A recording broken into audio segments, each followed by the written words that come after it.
world that are preparing for it. And you never know. We still do not know how things are going to look like, but our veto is ready. So I'm quite interested in seeing how it all shapes up in the series. Again, a 7-map pool is present in these matches, and we'll go through our ban phase. Villa will go out first by Na'Vi. Seems like they'll give BDS the ban that they usually go for. Yeah. Let's go for 2. Theme Park. Okay. There it is. As expected. As expected. That's the 2 most banned maps of BDS out right now. Haha. Ooh, that's Consulate. A tough one. Wow, you take BDS to Consulate. No, I like it. I like Na'Vi on Consulate. I like UK teams with confidence.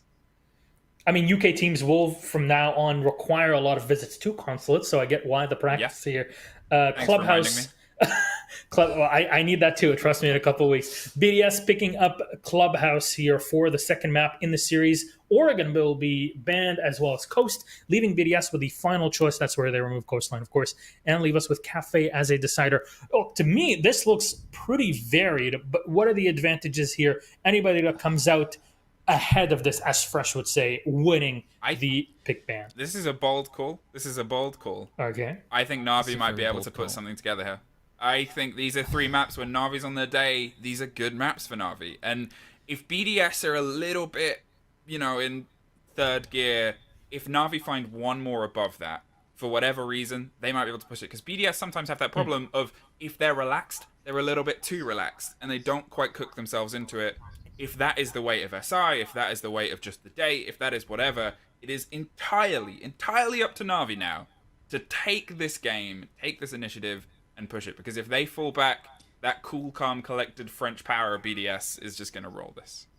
I'm just going to say I see a 7-win, 1 loss on Consulate for BDS, and I see a 0-win and 3 losses for Na'Vi on Consulate. I got hope. In the past 9 months. And on Clubhouse, it's 11 wins, 4 losses for BDS, and 3 wins, 5 losses. So if it's anywhere, I think Clubhouse should be the opportunity here for Na'Vi.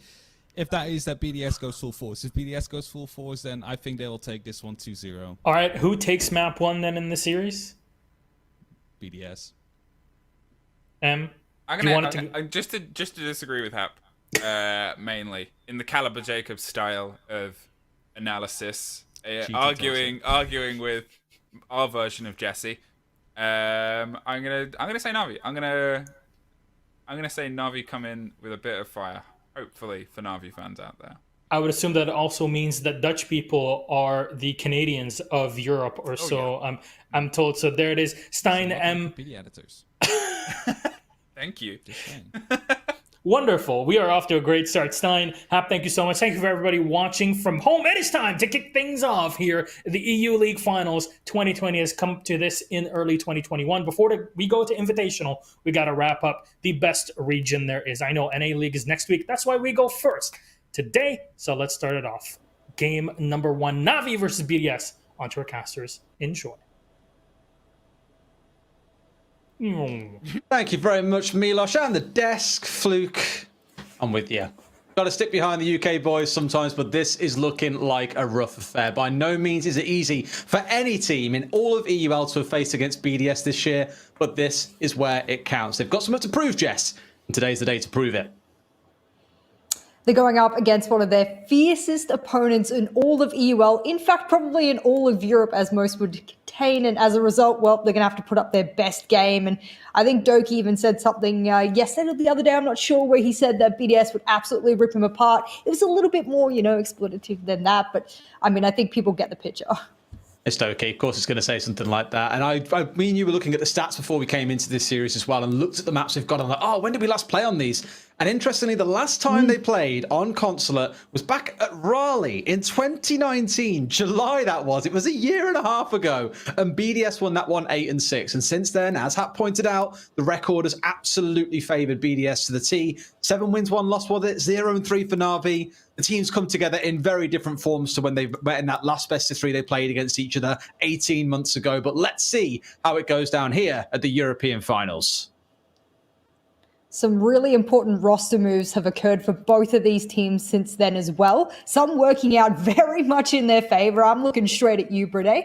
And some working out, depending how you look at it, not as favorably.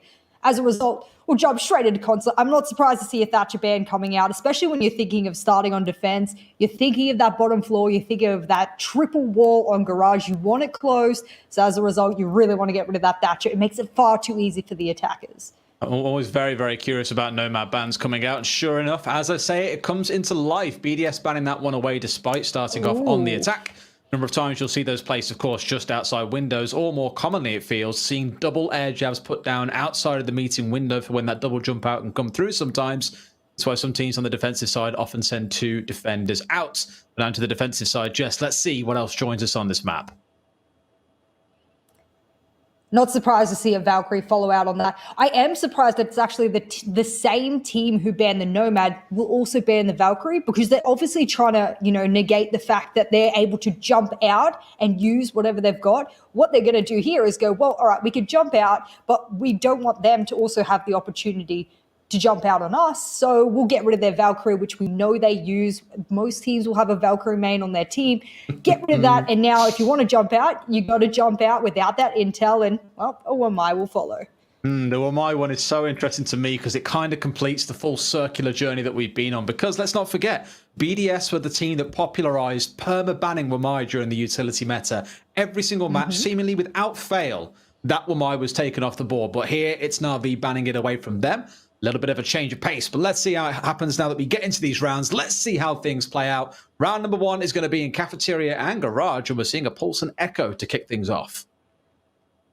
The Echo one's a little bit interesting to me. I wonder if it will be a 6th pick. And the reason I say that, I mean, bottom floor, okay, that's probably the most viable place to have a yokai drone. The changes on the yokai drone are what interests me the most. You can see it from a mile away, and you can also hear it really vividly. So they're nowhere near as strong as they used to be. And as a result, I sort of think to myself, you're probably better off bringing an Evil Eye. They've got Joe on that Maestro as well. So the Valkyrie's banned. So I don't discount it's going to be useful. How useful, I'm not sure. Absolutely. And I thought for a second maybe they were trying to bait a Teller's Archive start with the Pulse at least being hovered initially. But in my mind, not really enough C4s there to suggest that was going to be a strat. So I think BDS probably have a fairly decent read into what's going on here. Given where the drones are already, you do get that sense of it. And Echo, I think, is one of those operators that Na'Vi made great use of for the longest time. I think back to many, many rounds and many R6 events tweets of unfortunate moments. I can think of Kendra who sat there on border a couple of times with that Echo drone perfectly placed to disrupt round endings. Na'Vi are a team that do like this operator, and I'm really keen to see how Blur and the boys are going to make use of it in this round, where the drones are going to go, and what use they'll be. The biggest thing we have to point out, which we actually didn't, is they're giving up the wall for free with a Thatcher ban. I'm not one of those people that likes to agree on that. I don't think that that's appropriate. You should try and give some kind of force. And you look over to the attackers, they've only got a Habano to work with. So an ace rather as well. But for the most part, what I would have been worried about is they could have brought a Kaid. It would have forced the attacks to take a heck of a long time getting top floor control and verticality. But it looks like BDS is going to do a top-down take anyway. This is popularized all over the world as one of the main ways of taking it. But there's a lot of those Na'Vi roamers upstairs they're going to have to deal with. And that's what they're really going up against to start off with. This is a proper Na'Vi classic. Whenever I think of them on larger maps, generally they will make use of roamers. Cafe is always one that springs to mind, where they'll often have 2 or 3 members defending the top floor whilst they're going for a kitchen service defense. It's really interesting how aggressively they like to roam. So I think the right plan is coming out of BDS here to make sure they're being forced back down to site before they start thinking about the execute. And one thing I've always commended BDS for is they aren't a team that come down to the dying 10, 15 seconds and then go for an execute. I think their average when we cast them during the season was about 60 to 70 seconds left when the execution time came through. Bear in mind, that was right in the middle of the utility meta. We are in a whole different ball game now, and I'm really excited to see how they shape things up. So far, it's meticulous, it is calculated, it's not giving Na'Vi any room to pull off any crazy hijinks that might catch the French side off guard. I've always loved this, and this has been one of those rotate cuts for a heck of a long time after you have the sledge open up above, catch people trying to rotate up the back of Visa stairs, catch a nasty flank. Consulate can be really difficult if you don't watch the flanks. That's the only area that defenders have to really clap back at you. Do they know Doki is caught in bathroom, though? The way they're moving around, it makes me think, no, this is a prime opportunity for him. Oh, not entirely sure why you go walking around a corner without being ADS there, Doki, my buddy. But hey, it ends up with him being the first one down and dead here. Rafal striking and taking first blood. And now you should see things escalate pretty quickly. With one being dead, a second one comes down. Ranchero swinging around for yet another. They even find one coming down white. It's Shaiko this time. They're just picking Na'Vi to pieces here, it feels like. There is one left alive. BDS reminding everyone of the kind of form they're capable of. And Blur has got it all to do by himself. Plant going down, 4 versus 1. It's fair to say we know how this first round's going, but it is a double kill for Blur. Is there a potential clutch on the cards? No, there's not, because Shaiko does what Shaiko does best, and he slays 3 members on the map. I want to say that the difference maker there was Doki. He was in a prime position. He had to have known that no one knew he was there. Either he wasn't drone and he was very aware of that, or there was a lot of noise being made by utility around him, and he just simply didn't act on that sort of accordingly. You can hear when people take out the X-Cairo launcher, you can hear people sledging around you, et cetera, whatever that might be, and he didn't quite capitalize on it. So for me, I don't want to say that that round was on Doki, but he definitely could have made a huge impact there. But BDS, I mean, flick of the wrist, snap of the ADS, that's all you need from really big gunners like BDS. And I actually think they didn't do anything spectacular that round, if I'm going to analyze really honestly. And as we take a quick sort of pause here for Na'Vi, I'm sure they have a little bit of ping issue there, so they're going to hopefully sort that out. But nonetheless, I'm really hoping that first round just sort of calms everyone's nerves, warms everyone up, and everyone goes, all right, boys, don't worry. First round, we're all good. Reset. Awesome. Well, we are getting back into it then. Nice and quick. Of course, that pause timer, so thankful for it, because without it at this point, you'd be going through a rehost, be back to our faces, staring at my ugly mug for a good 30 seconds. No one needs to deal with that. We want to be seeing some siege, and that's what we're getting into. So first round, Jess, as you summarized, BDS just did BDS things, but Na'Vi did have a chance. They just didn't take it, specifically Doki with that bathroom roam on the first floor. Let's see if this time around they can connect it, or correct it, sorry. Same sort of setup once again. Kendrew being across on the Kai, the Echo being dropped away this time round. Alrighty, well, clearly by going back downstairs, they've said, all right, we know what our mistakes for that round. We were caught off guard. We didn't get any trades out. They're not evening the number count. And as a result, well, we can do it better this round, and we'll show you how. They're going to bring the Kaib this time. I criticized them last round for not bringing it. They've turned around, they've spoken with each other, and they said, you know what, actually, let's bring it. Let's delay them as much as we can, and let's hope that we can help our roamers so that we're not worried about the triple war whilst we're feeding intel on the cams. Attackers are moving to defuse. I imagine there'll be a similar sort of setup coming through once again. You're looking maybe towards the Malusi as you would have in the last round, to at least give some indication of where BDS are coming from, where they're pushing because they destroy the gadget, or they have to push through it. One way or the other, there is indication being given to Na'Vi on what is going on, and they should be able to adapt. Blur, he wants this early impact. We saw him before on the Echo, and this time he's going to be on that favored operator that we usually see him on. He's a strong Malusi player, and we've seen him do really well in the flex role. If he can get an early pick, this could really do wonders for Na'Vi. Doki's above, and he's not really in a trade position, so as long as they even these kind of number counts as they go throughout the round, things might look good. Same sort of setup as well. We're taking it through admin, pushing the way across the top floor, flushing Na'Vi downstairs, and then looking towards the execute. And I imagine here it's going to play out in a similar way, only they'll be mindful of what Doki pulled off last round, and will know that he might be weaseling his way in a corner. And forget about weaseling his way in a corner, he's out of a window this time around. I think that was bathroom window that he jumped out of, tried to get his way back in through yellow, but was caught by the player holding off to the side. Unlucky, I guess.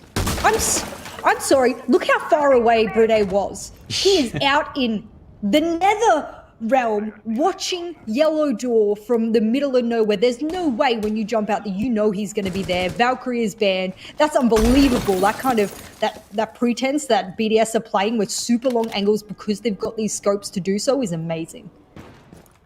You just know that it's like, oh, what's Doki going to do? If you corner a Doki, what does it do? You can look it up in the Encyclopedia of Animals and find out the kind of thing they do when threatened. And what do? They throw themselves out of windows. So what do? You get like this hunter, Bride, to sit and wait and catch him off so easily. And the potential threat of last round, and indeed the threat of this round, has been neutralized in quick time. So now you're looking towards the rest of Na'Vi. I believe all hovering around towards site at this point. No one wants to be off being too cheeky at this point when you're already in a numbers disadvantage. And it looks like for the side of BDS, a bit of work being done on the garage door. door. So not only have they cleared most of the map, not only have they got Shoko pushing his way down yellow again as he finds a kill onto saves, they've just got 2, 3, 4 angles on the go at once. There's no worry about playing for trades because they're confident they can find kills. Kendrew's decided enough is enough, and he'll slap down one of the big fraggers of Bride. There we go. This is what we're after. Lems will also walk on in, and I don't know, this round is playing out the same.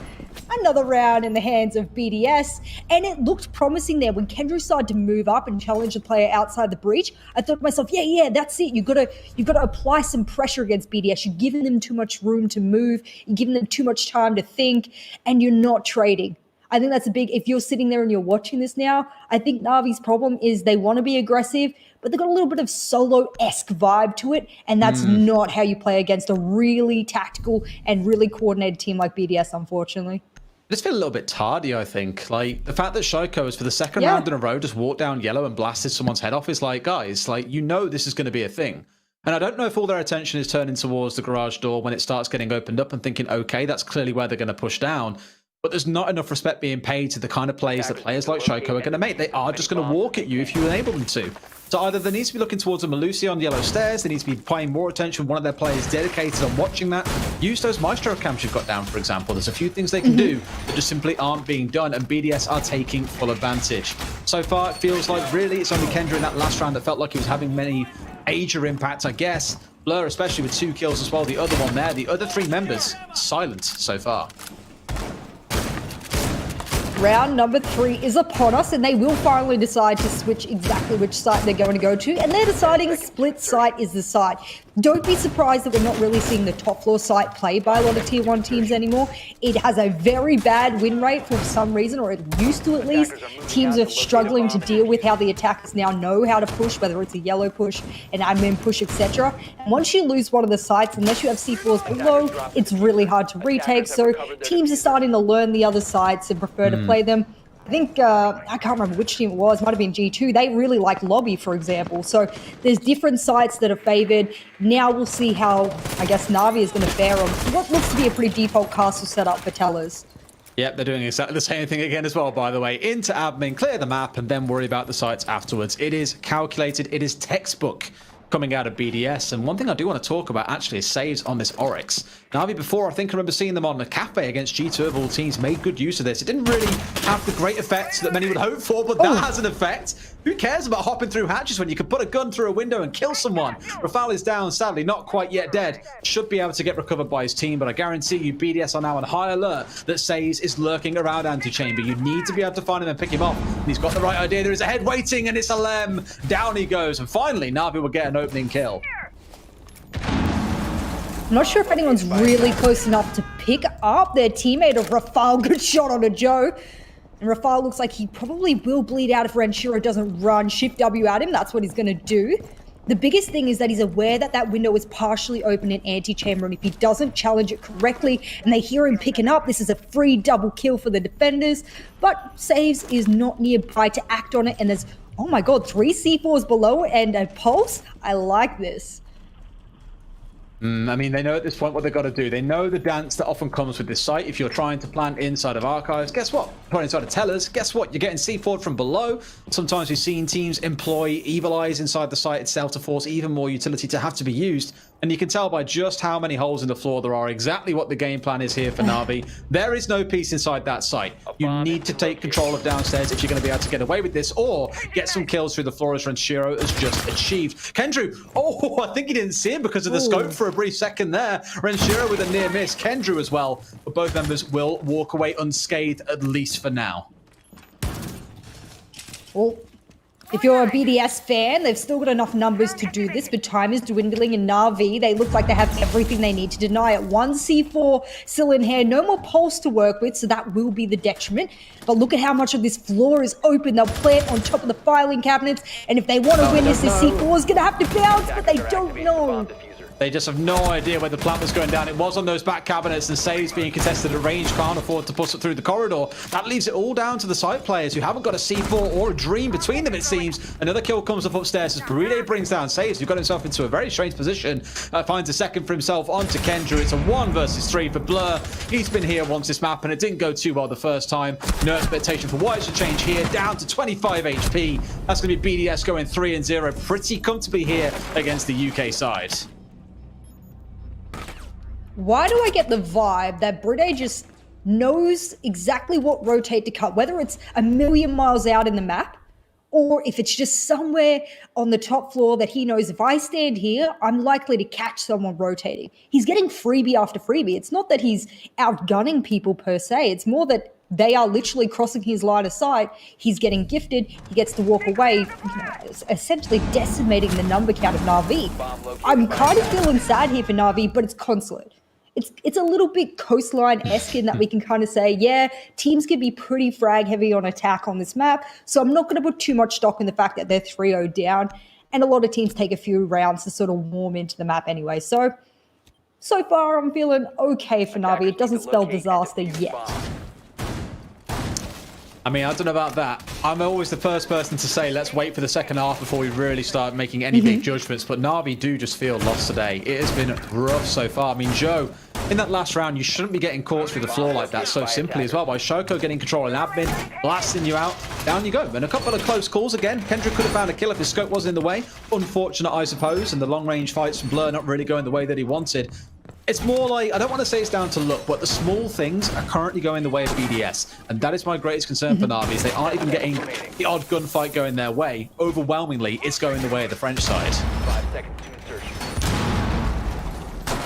Well, we'll see how lobby goes for them. They really do want to avoid the top floor. And so they're going to try lobby out this time. Most teams will go looking for that sort of vertical hold. And for the most part, it does look like Na'Vi set up some kind of vertical hold. They've got Blur, obviously rocking onto an operator that can jump up hatches if needed. And the one hatch I'm thinking of, and he's opening up circle desk a little bit there. I'm not sure if that was on purpose or not, but nonetheless, he's going to be able to jump up box hatch if he wants to. I think the famous play we remember was Aces or Leon Gids. One of those two players jumped up on the hatch on Consulate and denied a plan. It's the only time I've seen that operator use the full effectiveness. So maybe Blur can give us a little rendition. Yeah, the fantasy of Oryx often doesn't match the reality, unfortunately. It's a lot of hope from a lot of teams that he can come up a hatch and completely shut down an attack. And I think we saw it in LATAM, actually. I believe one of the teams managed to achieve it on Villa with a hop up through the study hatch. But outside of that, we haven't really seen it happen. Same way it's not happening for Doki in this game at all. Rafal getting yet another shutdown. It's just looking a bit too uncomfortable here for Na'Vi, as even Shiko finds a second, and all by the 2-minute mark. Attackers recovered the bomb. I just have no idea how they're just doing this with ease, and it's every single player on BDS. It's not just one. Usually it's the Shiko show, but it's now the BDS show. And on Na'Vi, well, it looks like the only show being put on is by Kendra, and he's got a lot to make up for now because this is looking really bad.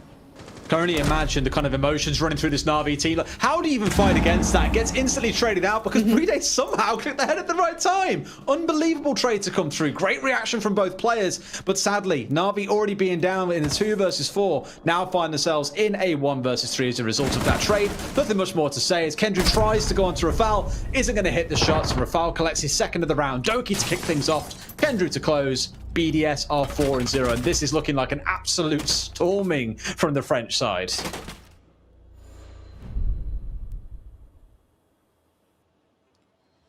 Well, they've got one more round to at least pull a first half round win, or give us some inkling of hope for the side of Na'Vi. You are right, though, it is the first half. We've got to give them the second half, yada, yada, yada, but I mean, just the finesse that BDS is showing right now. If they can transfer even a quarter of that over onto their defensive side, then Na'Vi will struggle. Time management will be key for them.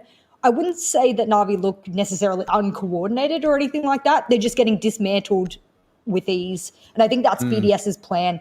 A lot of rotate cuts being set up by BDS. Consulate is the map that you can do that, and you can do that really well. And BDS seem to have the absolute playbook for that. Yeah, I mean, I'll give all the credit to Reaper for this one. I think everyone knows the videos that he often puts out on YouTube. He did a very thorough analysis of BDS against Vitality. And even then he was saying Vitality came in more prepared than any team could ever hope to be against a team like BDS. There were so many instances where BDS were left with 30 seconds on the clock, couldn't make a single mistake, having to push their way through construction door on Clubhouse, for example, and they still go on to win rounds. It's unbelievable what they can pull, even when the chips are down and odds look against them. They still manage to make it happen. And even in this game here, they aren't having things stacked against them. Everything is going their way. They're the ones in control. So how do you beat that? It's so difficult. It's surprising to see a Lems be the one that's having quote-unquote a quiet game. I just think that everyone's getting to the kills before he can. It's not, I mean, look at his decks. He's only died once. I just literally think he's not seeing anyone. And to be a player who usually can pop off if necessary, not needing to, that is just amazing for the side of BDS and BDS fans. Oh, good night, Blur. Alem just peeks around for literally the smallest of nanoseconds. Catches his head clean off. How do you contest those kind of plays? It's unbelievable. 5 versus 4, though. Doki doing the things that Doki does best. He's trying to have an impact around the map. But so far, he has been the opening death in 3 of these 5 rounds. It hasn't been pretty for him. And no doubt BDS are onto his scent already. Yeah. When you say, how do you beat that? I agree. Because being a spectator of this game right now, I don't know. What can you say? Oh, I don't know. Sorry, shoot heads quicker. I mean, that's literally all you can say right now to these players, because I said before, it's not necessarily that they're losing gunfights, it's that they're getting caught out, they're getting rotate cuts, etc. But that one right there, I mean, nah, what do? You're just getting absolutely slapped. They still are by the looks. Even Vincere stepping up, a player that we haven't spoken about a lot today, but I believe in stage 2 and the major, both majors actually, was the best player for BDS. It's the long gone memory now when this was the Shaiko show, and it was all down to whether or not he showed up on the day. You're now looking at players like Buride, who back in stage 1, we all remember, had a rating of 2.0 average for the first few weeks. Vincere, again, best rated player for the longest time. And Lem, sometimes on his day, can really step up. But today, apparently, it's still the Shaiko show. And Joe, he's a no-show. 0 and 5 in these 5 rounds. Bomb located by attackers. I just don't know what to say. I mean, at this point, if you're Na'Vi, you just got to try something. Is it? Oh, not that. But yes. Can we just point out something. How many times have BDS killed an RV member through the floor this game? I'm probably counting up to 6 or 7 at this point. I can't speak. It is brutal. Someone call 911. There's a murder on the go at the minute, and this is looking like it's going to be over quick. Even in the second half, it doesn't matter what amount of strategy you put behind it. All the gunfights are going the way of BDS, and even when all things are equal, they cannot find anything on the side of Na'Vi. 5-0 to BDS. And you know, Jess, this is the thing, right? I think BDS are like, look, all the fans at home, we do this for you. We know what game you're here to watch. We know that you want to see the relegation final earlier. You want to see who's joining us in the next season of VUL. So let's just get this over with, shall we? People are going to sit there and go, oh my God, how unprofessional. The color caster is laughing and she should be analyzing. I'm so sorry, but tell me how to analyze that. Tell me, as a professional, how you want me to analyze a team getting clapped. They're getting clapped in every way, shape, or form. It's not that BDS are taking these engagements on a horizontal basis. They're opening up the roof. They're opening up the floor. They're just doing everything to Na'Vi. And it's almost like Na'Vi's not in the same league. I know they are, and they are a great team when they're on their game. But I feel that BDS is just in another world. And if this is how they perform here now in a game that, let's be frank, they're not going to show all their strats because they're going to be completely focused on SI, let's be very honest here. If this is what they can achieve hiding strats, then oh my God, everyone needs to be damn frightened come SI. The thing is, what I'll say about BDS is they haven't got. This is one of their best maps again, let's not forget. They can just play what everyone has seen them play a million times over and probably get away with it. Because if this were a regular EUL game, this is the kind of thing I think you would come to expect. The thing is, you said it a second ago around, you look at BDS here and you're saying, oh, you know, they're in a different league. We were saying that throughout most of EUL, even when teams were kind of on a roll, like thinking about Team Secret, for example. When they came up against BDS, it was like, it's okay, because no one beats BDS. That's just how scary and how good they've got. And I know SI is a month away. I know we've got all starting to get quite excited about it. I'm beginning to wonder, Are we going to see a stronger finish than we did, well, last year now in 2020 from BDS? Because they've only leveled up this year with players, again, like Vincere, really starting to step up. I can't say anything because I don't want to curse them, because I strongly believe that the performance that they've showed all throughout EUL and beyond warrants them doing really well at SI. So I don't want to say anything, don't want to curse them, just want to let them, you know, put the show on for us, whatever that might be, come SI. And the show we're getting right now, if you're a BDS fan, you were sitting there laughing, but if you're a Na'Vi fan, you're sitting there with a bit of the jitters, and I don't blame you for doing so. But again, do I think that Na'Vi's making a heck of a lot of bad decisions? No, I don't think so. They're just not able to get the kills. They're not able to trade out. They're getting caught on the rotates. It's as simple as that. I mean, look at just the composure again. BDS, honestly, is like the Overwatch for this team. Anytime someone's at a wrist or on a window, there's like a yellow run out potentially. He's just waiting somewhere, and he's watching the player who's on the anti-chamber repel, and even moves across to kill saves. He is a support player on 6 frags in 6 rounds. It's unbelievable. Kendry finds one back onto Rafael, at least balancing the tables temporarily, sorry. But I do wonder, even in this spot, can they do enough to get even 1 round in this half? It seems like, and I said before, Kendry seems to be the only one putting on a show for Na'Vi. He seems to have the answer. I don't know if it's random aggression, and Shaiko again, there we go, Doki gone. This is what it kind of is, being in places that BDS don't expect, don't have a drone on. That's kind of where Kendry's been able to assist and put the difference maker in for the team. The difference maker's not enough, but it's still something that Kendry's critically thinking about what's going on and how to counter it, and the rest of the team isn't quite able to sync up with that. Not quite just yet. However, this round has slowed down a little bit in the final 45 seconds as we go into a 3 versus 3. Feels like with those couple of kills coming back the way of Na'Vi, it's balanced things out ever so slightly. And Joe, you think for a player they put up to be a young gunner, he'd be able to hit shots like these, but he still loses it. What? He sees his head the first time, sees it the second, but Shaiko is just better. 3 versus 1. Blur for the 3rd time this half is in a 1vx. He's going to try. He's going to fail. Renshira's going to put him in the dirt. BDS are 6-0 after oh, it's unbelievable. Honestly, cannot believe the way this one is playing. But before we get into the second half, let's go to this very, very quickly.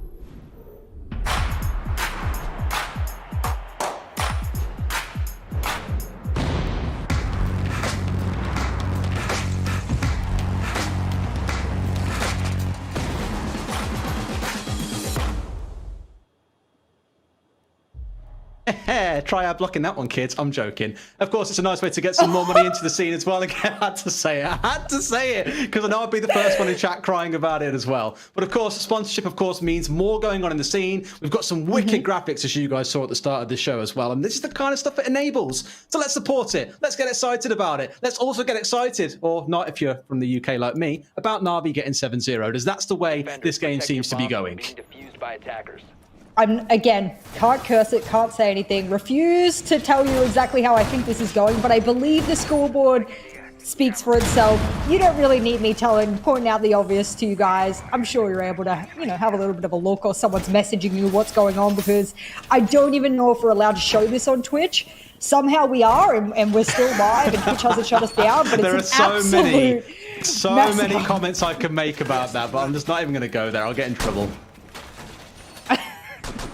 You know, most of your existence and the stuff you say out of broadcast should get you in trouble. And if people don't know who Des is, he is the biggest banter and jokester around. And I'm very blessed to have him as my duo, but sometimes it's like having a child at preschool. Attackers dropped the diffuser. We were already discussing earlier on that if we do end up working together somewhere at some point, you're just going to have to start recording all the hijinks that go on, because it's going to be an absolute ball, Jess.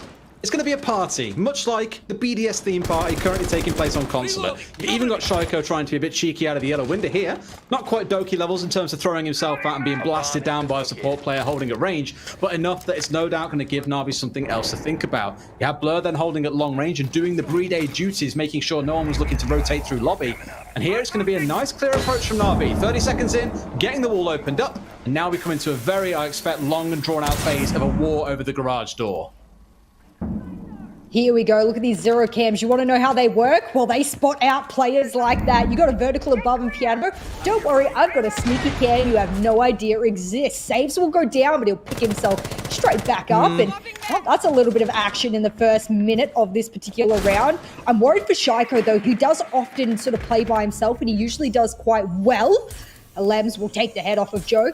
My problem is that you can't rely on that sort of one difference maker, that one player, and Lems is joining him. So don't worry. He's got his buddy with him that usually roams around. And if you're Blur trying to take this 1v1, I'm scared for you.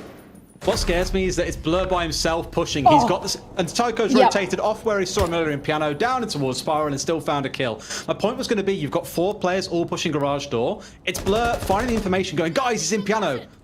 Okay, go kill him, I guess, by yourself. And he walks into a room where he's then in a 2 versus 1 and really can't win anything from that. Doki puts the Lems in the dirt. It's still a 4 versus 3 for the side of BDS. A minute and 15 seconds remain, so there is time to play with here for the side of Na'Vi, but there aren't the numbers to play with. Oh my god, if you're Na'Vi right now, you're trying to scrap together one singular round, that's all you want, just to give yourself some kind of presence in this particular best of 3. Remember, it's not over until it's over. We've got a best of 3 to work with here. You can't miss those shots, Doki, my man. You're going up against the one and only Shaiko and you're losing out. What is going on? They're just getting ruined, and at this point, I imagine Kendra and Sayers are looking at each other and just shrugging their shoulders like, what can we do? Genuinely, what can we do? We can't clear them out the map. Shaiko's still running around like a lunatic. He's found a triple kill. Kendra's in the dirt. He completes it with the 4K, and that just summarizes how this map has gone. BDS, total domination. Can't analyze that game other than you cannot beat a team that is so flawless with their mechanical skill as BDS just presented to us on screen right there. A 7-0 to kick us off here on the EU Finals weekend. And I tell you what, there is not a singular better way than seeing Shaiko jump out with those 15 kills. What kind of KD is that? Is that like a 7 KD? It's a 15 kills and 2 deaths on Shaiko, just to give you an idea in 7 rounds. Yes, average of more than 2 in a round. He's reminding us all of the terrifying power of BDS, and to give us a chance to cool down and Na'Vi to collect their thoughts, or this could be a very quick 2-0. We're going to go to a quick break. See you guys in a few minutes.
Welcome back, ladies and gentlemen.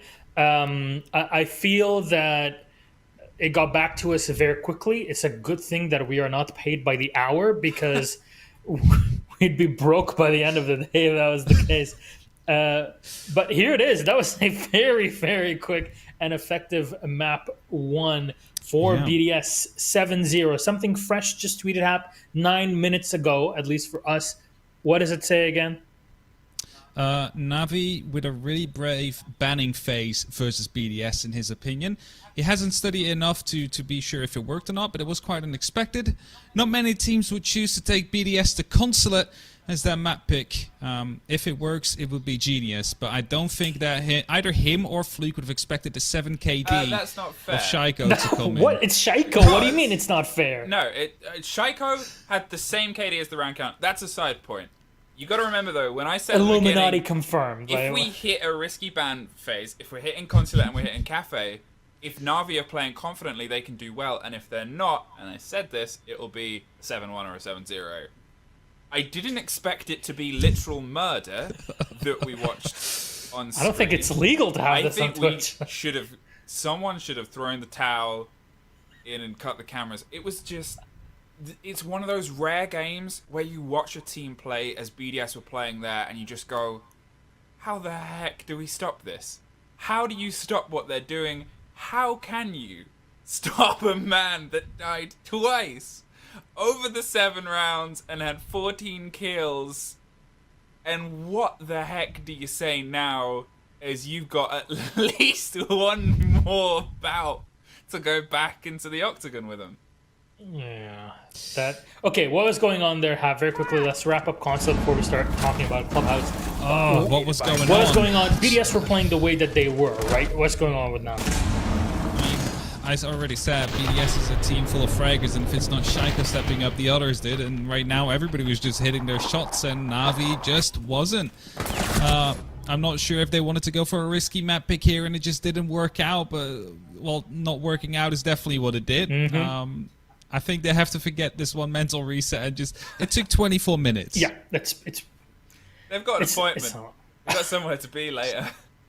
Well, keeping in mind, half an hour. Keeping in mind, as we said before, Navi are not qualified for Invitational, so taking a Consulate is kind of a, it's not the greatest of decisions. It should be an advantage. Yeah, but in the end, still with that, BDS taking it on map 1 very quickly.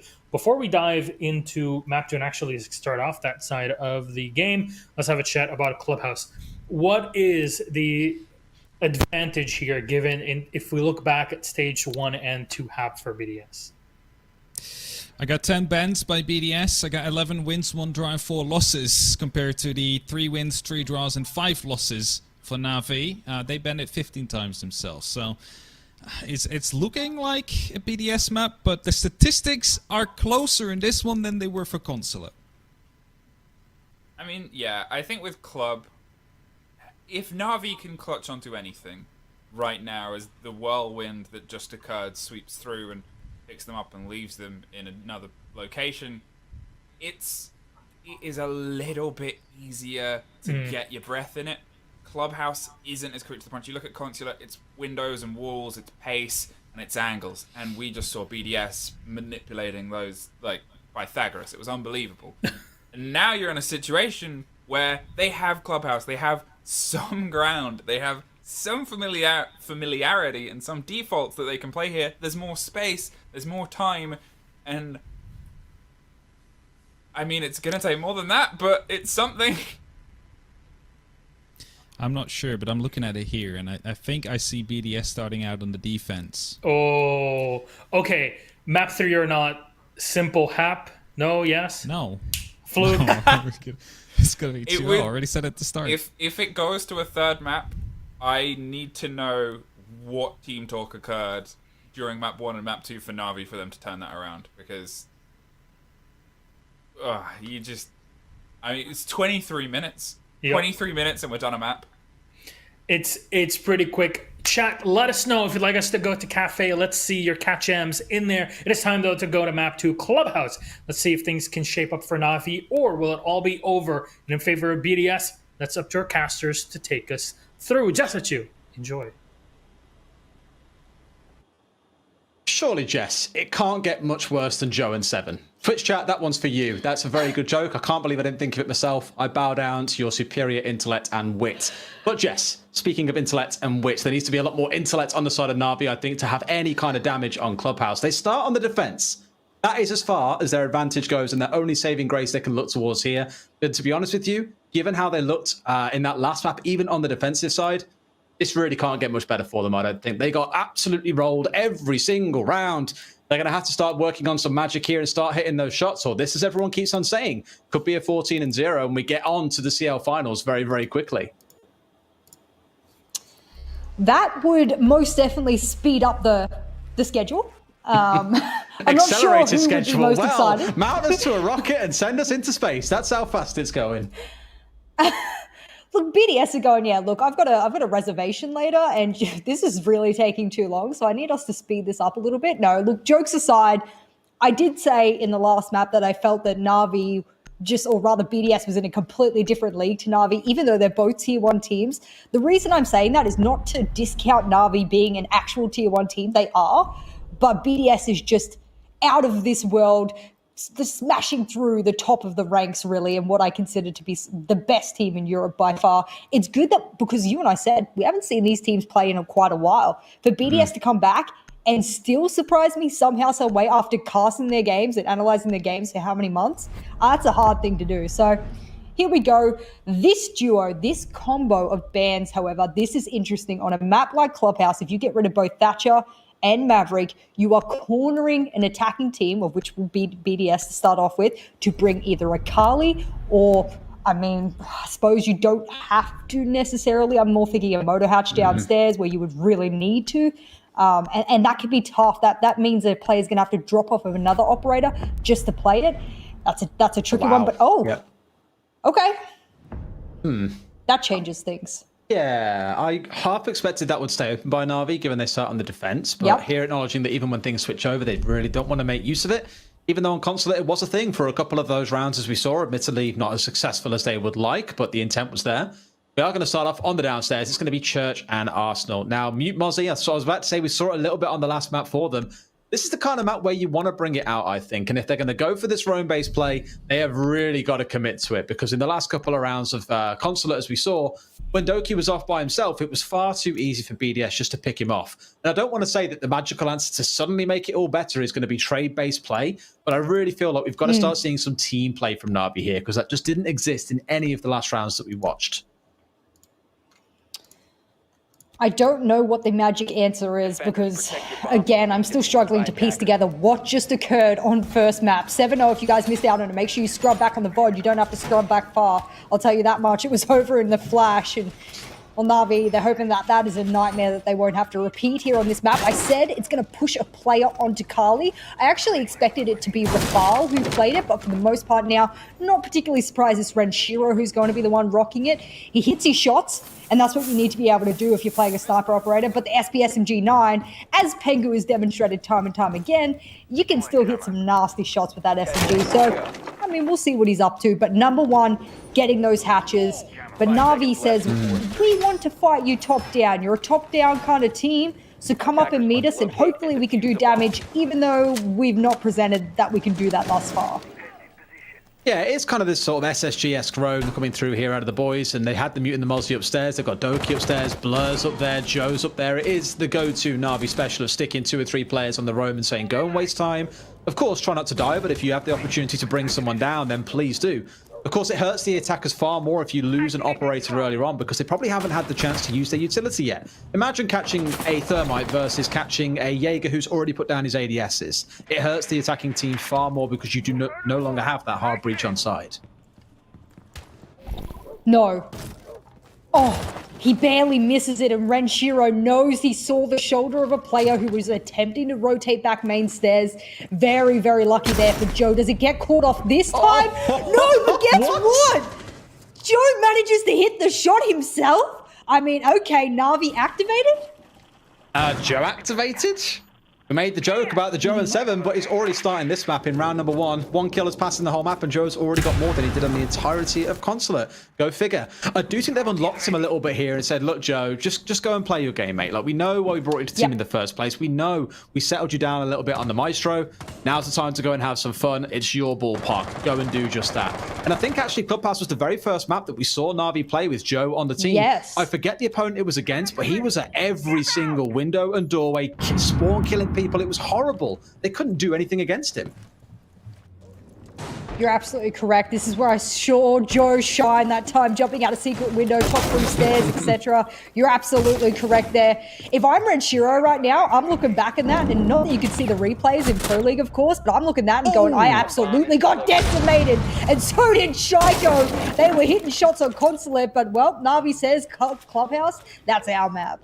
Not very often you really get to say Shoko got decimated, so a bit of a surprise, but it happened. Blur bringing him down, and Na'Vi in a 5 versus 3, I believe probably the first time across both maps that they've had a numbers advantage. And Alem, little does he know, there is a player sat on the other side of that soft wall. All it would take a couple of bullets and then achieve the wonderful, and Joe's going to try and do his best to catch him out, but no, Alem a little bit too ready for that one. Isn't quite going to be a repeat of the battle against Renshiro.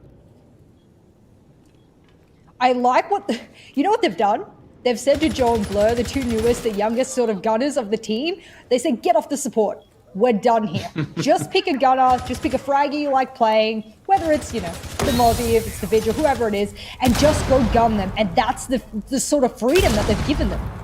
Oh, Bride's getting away with the plant here as well as that C4 didn't connect, and Kendry's also being gatted down as he does try to contest onto the planter. But here comes Doki. He's in a spot where if he knew where he was through the wall, it could have been a bit of a shot onto Bride. Not going to happen, and Bride's even found a kill and got himself back into the full spot. Doki walks around. Was he reloading there as he walked around the corner? It looked like it, but either way, he's in the dirt. Bride onto a triple kill. This man plants and kills them all himself. 3 kills. Can he make it a 4th? Because it's Blur once again in a 1vx. This man is so unfortunate. Always in these spots. Rafal closes it out. That's as good as it's going to get, boys. 2 kills, a 5 versus 3 for Na'Vi, and they still lose the round. Bride planted. He shot a C4, then flicked up and headshotted the C. I mean, I am blessed to sit here and watch players of this caliber play in front of me. That's all I have to say, is that is unbelievable. There is a absolute reason that Bride was one of the highest rated players for like multiple stages since his induction into BDS. It is one of the best pickups almost ever that I've seen a team pick up to rise to dominance the way that they've risen to dominance.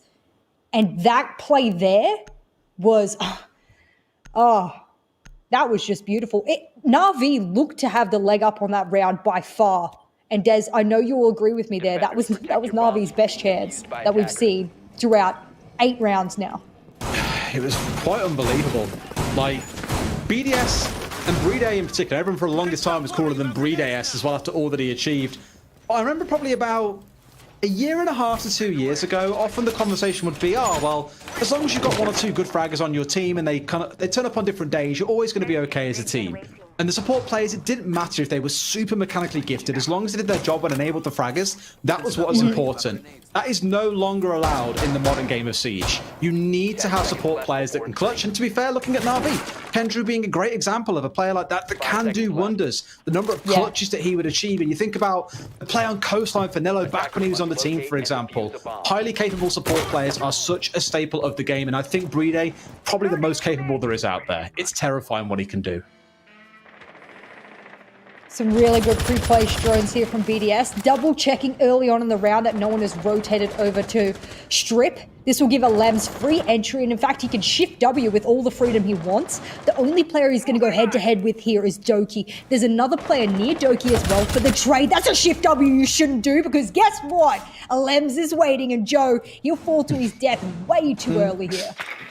He's like, Joe, you've had your 1 round of fun, buddy. No more fun allowed. It's time to put you in the dirt, and even with Vincere no longer challenging him on the buck, they're more than happy to step on the Carly, now on the buck. Changed over a little bit. Obviously more turning towards that soft breach play. Bride has the right idea, because Doki is lurking, and they've even got a drone on him here as well. Needs to be careful where he uncrouches, lest he get himself blasted in the back of the head. There's another drone coming onto him here. There's another player outside. They might see him at the top of the stairs, but it's not going to happen. Alem just a couple of seconds too late there to get the angle. Doki's very lucky to get away with his life there. Joe was not as lucky, so they will be 1 member down. This is still the calm before the storm, however. BDS is still checking 180,000 drones. Yellow pings are coming out. I think this is what elevates BDS as well, is that they have so many drones, they seem to know everything. Good shot by Doki. But Shaiko in the background will also take out saves. And that's a little carbine quick peek if I've ever seen one. And we know the Bolo quick peek, but have you ever heard of the Doki? Not in that case, but that was a naughty shot of range as well, straight onto Shaiko. Great spot to be in where you bring down again one of the big impact players, admittedly on the Hibana on this map, so playing that more supportive style, although as we all know for BDS, Shaiko, Hibana, supportive, not really a thing. He more likes to go on the entry. So we'll see what they can achieve with the rest of this round. It is into a 3 versus 3. So better fortunes to BDS than they had in the previous round. 60 seconds remaining and no doubt a little more composure on the side of Na'Vi. With Doki still tearing his way around the ground floor alongside Blur. They're looking to do all they can here to disrupt. I don't know that he's in the corner. It turns into a bit of a trade by the looks of it. In fact, instantly it is a trade. Doki and Kendry, the last 2 left alive. The OGs of this roster, you might say. Known each other, of course, for a long time. They've got work to do, but Kendry can't beat Rafal inside of dirt. It's down to Doki. He's already brought down God himself in Shaiko in this round. Can he get the last 2? Because they've got to push their way down here. 30 seconds to go. Goes to 1, but he can't beat Vincere. Again, a big standout player in his own right. BDS 2-0 here on Clubhouse. Well, Vincere is able to get a little bit of his revenge. Not onto the same player, but nevertheless, there's a little bit of redemption there. And BDS, well, looked pretty dire for them in the first round, but they showed that, and I think you were the one who said it. You've said it in this game, or rather in Consulate on the first map. You've said it in previous matches where BDS have played. Even when they're put into dire situations, man disadvantages, time disadvantages, last 30 seconds, somehow BDS is able to put things together and calmly walk in on site or clear the rest of the players. How they do it is probably a mixture of mentality, emotional stability, and of course a little bit of confidence that all the team has in each other, the comms and the intel that they've had. If you sort of slow down the round as it's playing out, you can see a lot of the drones that BDS have spread around the map are very tactically inclined. They're very long range and sort of sectioned. And that's what I like about teams that are very aware that, well, we're not going to know everything. So if we have drones in good spots, we'll be able to catch them out and get easy kills. This is where things get interesting, and this is the site I was looking forward to seeing the most, knowing the bans that we've seen come through with the Maverick, the Thatcher taken away. How are BDS going to approach this? Because very commonly you'll take control of something like Lounge, blow out the floor from below to deny the bandit tricking. Other teams just like taking control of the west window inside CCTV and just blasting grenades through to try and kill the bandit. There are options here, and how BDS approach it, I think, is going to tell you a lot around how they deal with their first air quotes challenge. Because again, let's not forget, they have yet to lose a round in this series. Unbelievable. Because again, I know I sound like a broken record, but Na'Vi is not a bad team. They are not a bad team. So for this to be going so one-sided, either Na'Vi... I'm not going to say that Na'Vi doesn't care, because really they have nothing to lose. So of course they're going to want to go all out. I mean, I just don't know what it is. I can't tell you, Des. I'm going to keep watching, but again, I just think BDS are just leagues above Na'Vi in almost every department. I think the difficulty for Na'Vi is all year long they've had a bit of an identity crisis since they made their roster changes too, let's not forget. And even prior to that, like even looking back to Tokonami, back when they had players kind of being swapped in and out, they had to deal with Doki's ban for a while as well. And even between seeing like Joe changing roles a couple of times this year since he's joined the team, they are still struggling to find that fit that really defines them, I think. And I'm hoping they can sort it out ahead of the next EUL stage starting. Admittedly, I know with this obviously being the finals, it was really important to them to step up and look good. It's unfortunate in the first round you've drawn the best team in Europe, but I'm again hoping we see more from them in the future. Well, I'm speaking like they're already dead now, aren't I? I was going to say, well, they still have time to redeem themselves, Des. You know, I was going to come in and try and brighten the moment. But, you know, I don't know where I'm taking this. But nevertheless, we're seeing how BDS are going to deal with a bandit trigger. A lot of teams will go below, they'll impact below. But the trouble is, a lot of teams, when they have a bandit trigger, they'll have someone below to challenge. Not sure where that kill went off. That was below, wasn't it? Yep, there we go. And this is what I mean. You've sort of taken half the round to suss out the setup of Na'Vi, and what you wanted to do was, of course, get the below in, or rather get the wall quite easily. No way that Blur sticks this. He's picked the wrong world to do it, and that's okay, and the concussion will follow, and Blur, he's going to have to sneak back behind the shield. 60 seconds left. They don't have garage control yet. They've only taken out Joe, and there's still a couple of C4s on the board as well. So BDS actually don't really have enough to get the plan off, but we've seen them work wonders anyway. I wouldn't be surprised if there's a little bit of frustration thrown towards Joe there as well, because his job was to hold inside a lounge and deny the Zofia doing exactly what she got inside and was allowed to do, to blow that floor out, to clear the wall open. It was tough. Like, he said he was focused on garage and trying to contest, I believe, with Doki, who was up inside a rafters, almost trying to deter the attackers, but pulling back a little bit might have been the better play. Doki's going to try and go for a challenge. Renshiro is his target. Renshiro's down to about 3rd HP. Doki, he's down to a quarter. He's got nothing left here. The pings are coming out. The grenades are also no longer about to follow a couple of seconds later. An ADS goes off and will keep Doki alive for now, but he gets shot out in the head by Renshiro. Taken clean off his shoulders. 4 versus 3 for BDS, and only 10 seconds to remain. You can't afford to make a mistake here, BDS. Are you going to lose the first round? The answer's likely going to be yes. Finds a double kill. There's 2 left. There's a C4 on side. Bride's going in. They're going to have to cover it out. Can they shoot it out? Yes, they can. Renshiro got it. He loses the head-to-head. Bride from behind. But Sage's going to put him in the dirt with a triple kill to close things out. Na'Vi take round number 3. Finally, as Doki screams, we got a round, boys. They did it. When that C4 got shot, I thought, surely not. Surely not. Surely BDS don't pluck the impossible out of the air in the last 4 seconds of a round. And as Doki says in chat there, they got absolutely wrecked. There was no way that came down to a 2v, whatever it was. 2v4 that was. Was it? Jeez Louise. I was just so focused on that play going down. I was, welcome to the score. Woo. Oh my goodness. I mean. All right. After last map, yeah, fair. Understandable. Have a nice day. No problems. Thank you. No, I was so focused on whether Brunei would have enough, even just milliseconds, to get that plant off. Oh, well, it was exciting. It was enthralling. It's what you come to watch some Siege for. And between these guys, it looked like it was going to be an enthralling ride to the end for BDS. But now they give themselves a little bit of hope. They get something on the board, and hopefully that lifts the mental a little bit here and things start looking up for them. You are still against a very, very powerful opponent, though. So let's see how the next couple of rounds go. Over to gym and bedroom we now head. Navi into a bit of a workout to get themselves back in the game here. The Frost being brought along by Kendrew, too. Some people look at that and go, wait, Frost? Yeah, since you got given a shield, some teams have started to make use of her. I think we saw it more in EUCL than anywhere else for the most part. Yep. In APAC, we saw it a couple of times as well because you have the secondary shotgun for sight transformation. You've, of course, got the frost mats, which can catch people out every now and then, and the shield that helps you as well. It's no longer trash tier operator, now pretty good in pro play, it turns out.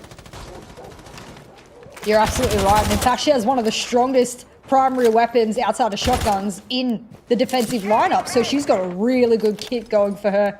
A lot of people really enjoy her weapons because not only is it super powerful, but there's almost no recoil whatsoever. So I really enjoy players playing it. It's going to be Kendrew this time. He's not been able to enter the scoreboard, as BDS noted before, that some of the Na'Vi players had just joined. But maybe with this particular loadout, he'll be able to join.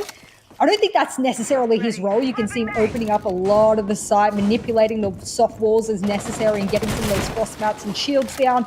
So I don't think his role is necessary to frag out, but as you saw that last round, that's kind of what it's coming to at this point.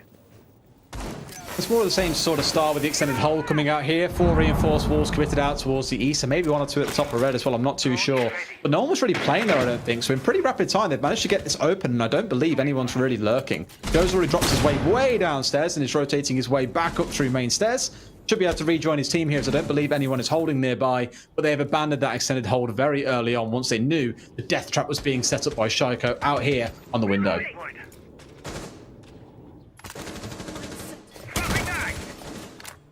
Well, 1 minute 30 left on the clock. Half the round has elapsed, and well, what we're currently seeing now is just a little bit of a standstill. One of maybe the closest rounds that we've seen thus far between both of these two teams. I think Kendrew's having a little mini game to himself there and trying to bring down the drones and not quite being as effective as maybe he would have liked. In a spot where he's being able to hold down out towards the top side of the site. A couple, I think, lurking out towards the east, but slowly again, BDS is starting to enclose in. Timing is everything, though, because we saw how wrong the last round went when they only had 10 seconds left and were forced to go for a plant.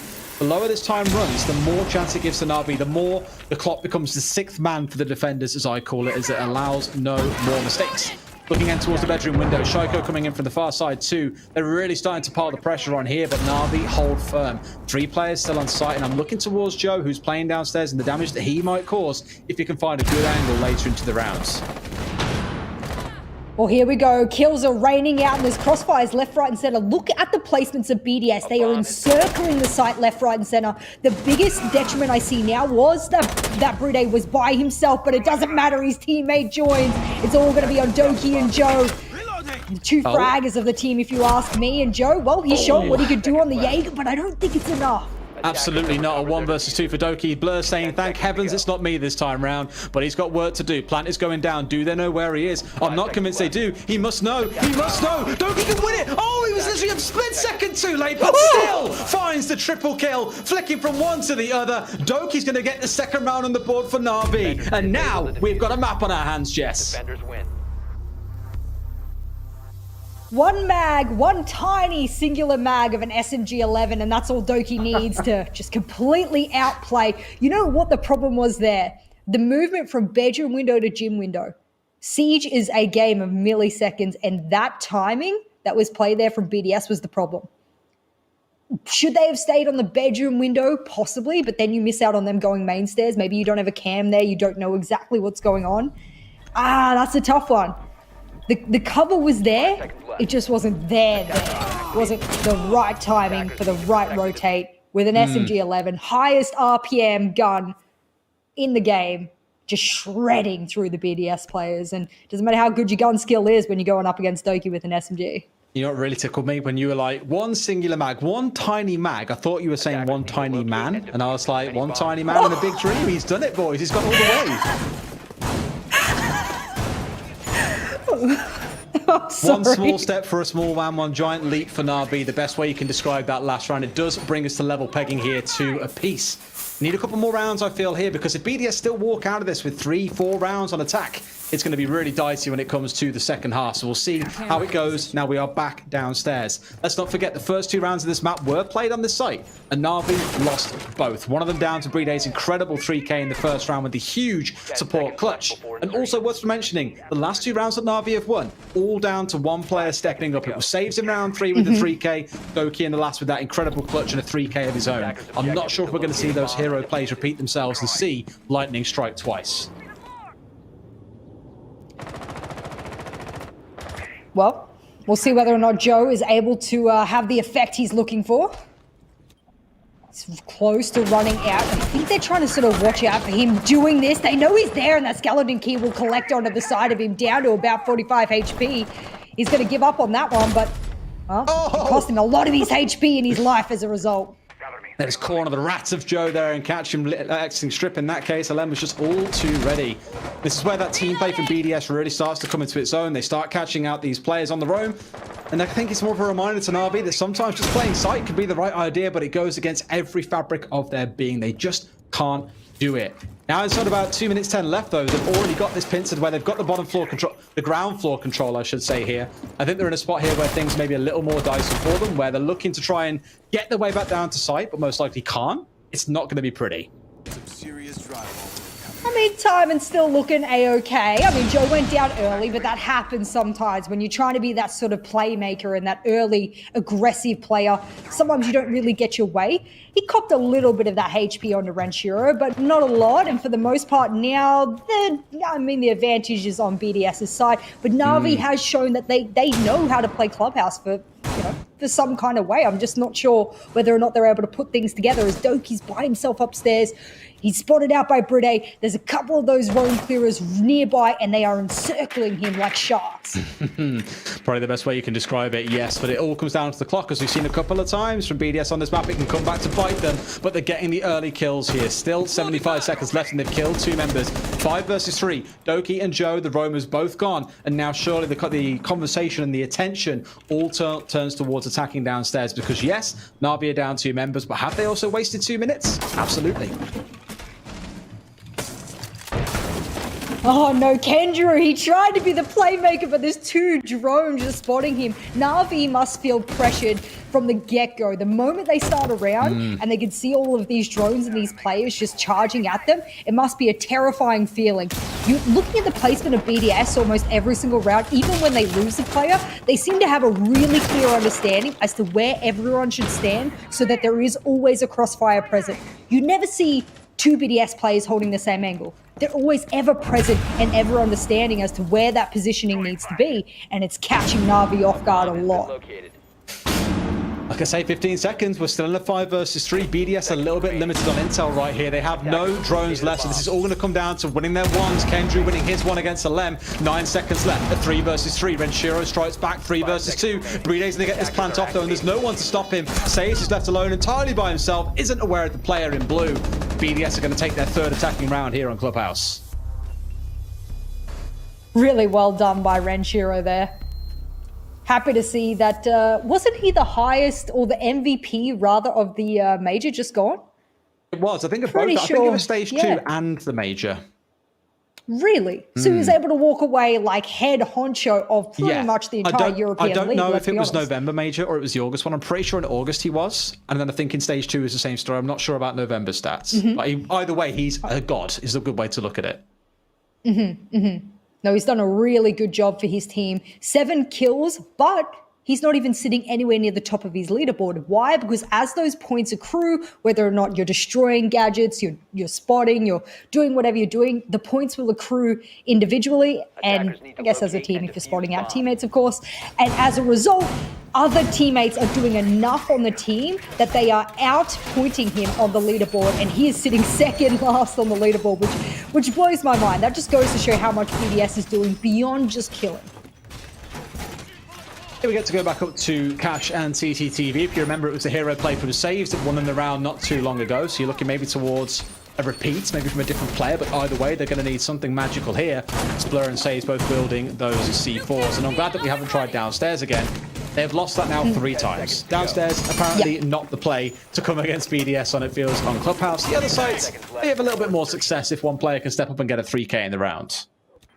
Attackers' objective is to locate a bomb and defuse it. Well, we'll see exactly how they plan on dealing with this particular site. It's good to see Shaiko back on that Habana with the Holo. Last map, he was rocking the Ash for the most part, and Rafal was the one that was put on the Habana duties.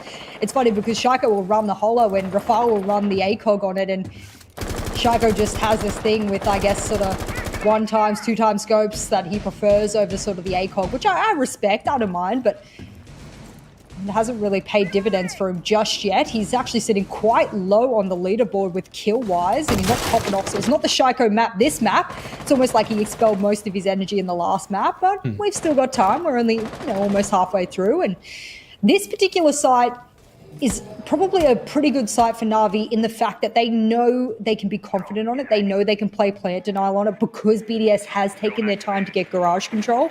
And if they can play to that, they're going to be better off. They've now added an extra ADS onto garage rafters to save that Jaeger. So I'm really glad that they're adapting.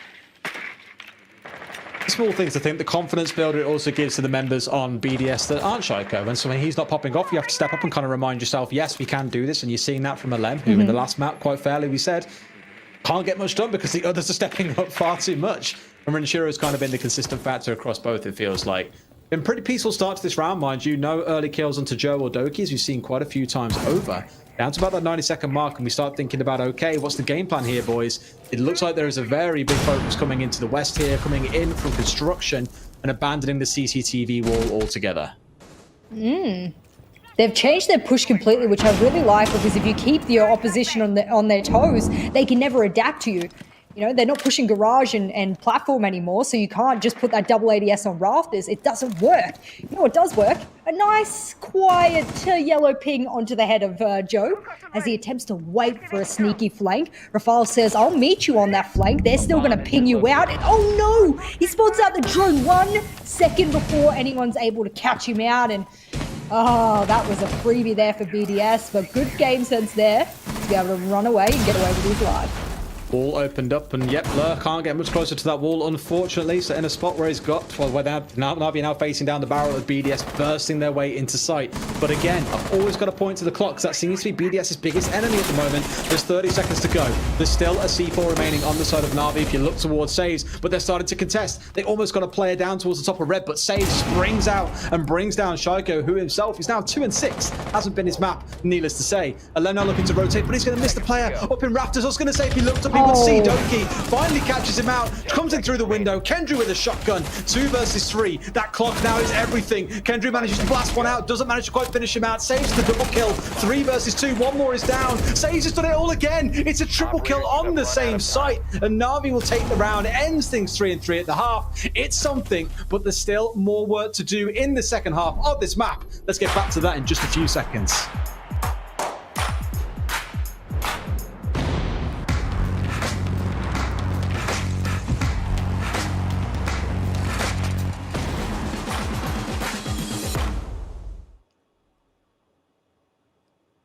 Alrighty, Jess, second half. It's not as bad as it was on Consulate, fair to say. But then what does this mean coming into this for BDS? They go onto the defensive side and the onus turns towards Na'Vi to make magic happen. And the one thing, you know, earlier on we were complimenting Joe and saying, man, remember when we first saw him, how well he played on the roam and how terrorizing he was? I remember when they then switched sides and how poor things started to look for them from there. They were great on defense, but their attack was really, really weak.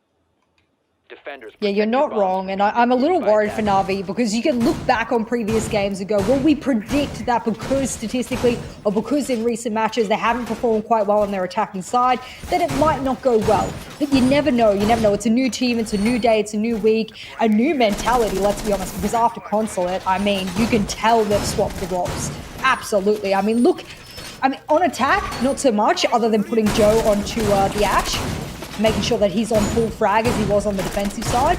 But you know they're getting a bit desperate. Those role changes midway through a best of 3 really confirm that for me. Teams will try and shake things up, and they'll do that for that particular reason because they need something. They need a difference maker, and that's kind of what the frag heaviness was promoting.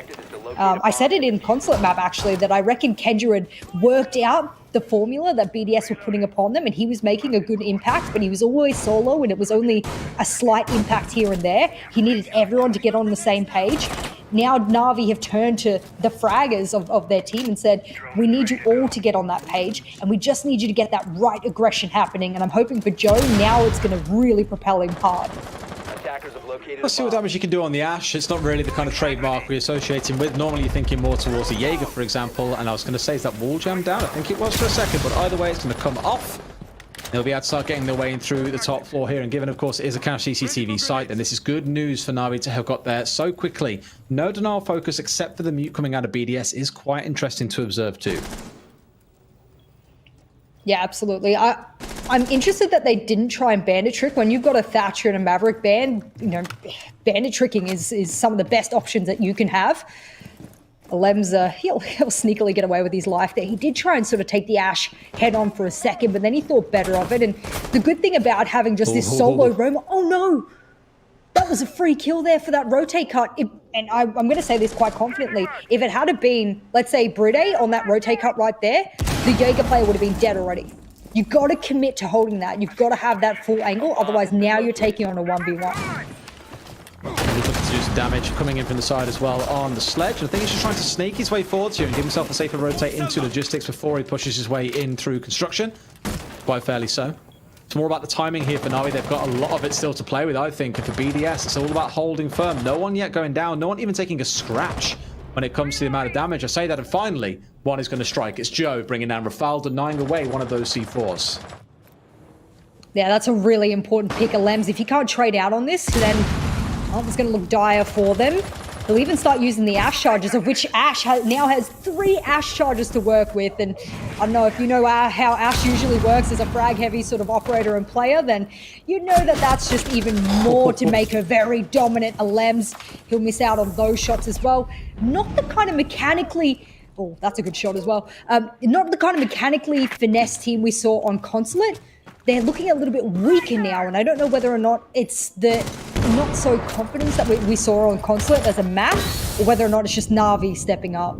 Yeah, it's Joe with another shot there as well to bring down the second man of the round. So forget about his Jaeger. Apparently, it's all about the Ash in this round for him. You got a Lem coming up for a flank, though, through gym and bedrooms. So they've got to be super careful here. I think Kendra knows about it as well, and he does go for the peek. Now knows that a Lem is there, but no kills were hit. And it's about the time the delay that he might cause brings down one. Is there anyone left to cover? Bride comes in close. This is the man who was outside in the balcony. It's a Lem all by himself in a 1 versus 3. Can he do enough? Has a ping coming out, but no, he just can't do anything as Joe finds himself for 3K.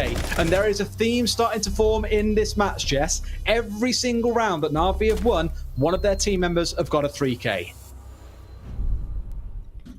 That's a really interesting observation, actually, because I don't necessarily like to turn around and say that there needs to be a star player on the team. You said it before. It used to be Shaiko on BDS that would not need to step up, but would often step up, and everyone would hail him as the difference maker for the team.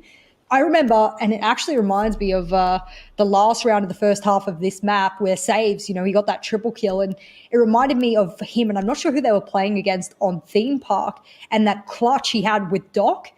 It forever stayed in my head as going, Saves is one of those difference clutch makers that if the time presents itself, he can make his presence really known and really collect a necessary round. And I like Saves as a player because he can be that way, but consistency is a little bit of an issue there sometimes, I think. That's the problem, I think, that has really prevented Sage from forming an identity so far, is consistency. Whereas you look at players like Shaiko and everyone knows what he can pull off game in, game out, no problem. And it isn't always fair to compare every single fragger to Shaiko. Of course, it's kind of a difficult comparison to make. But again, I feel the issue with Sage has been forming that identity, becoming consistent. But the odd game here and there, just like in this one, 2 rounds making a 3K so far, has got his team 2 rounds that they otherwise wouldn't have had. I like that BDS, when they're on attack, they really idealize their drones. Get onto defense, and they've got an Evil Eye in the back deep armory. They've also got a Valkyrie cam deep armory. They are doubling up on the intel. They are making sure that if anyone gets into sight, they've got at least 2 cameras looking at them if they're not destroyed. And I like that reliance on the intel because it boasts their already really good mechanical skill. And if you know where someone is, you don't even have to be a great fragger to you know, get that leg up on them. You just have to get that pre-fire off, and it's good. I like how BDS are playing, but scoreboard's not showing it. They've got to step up.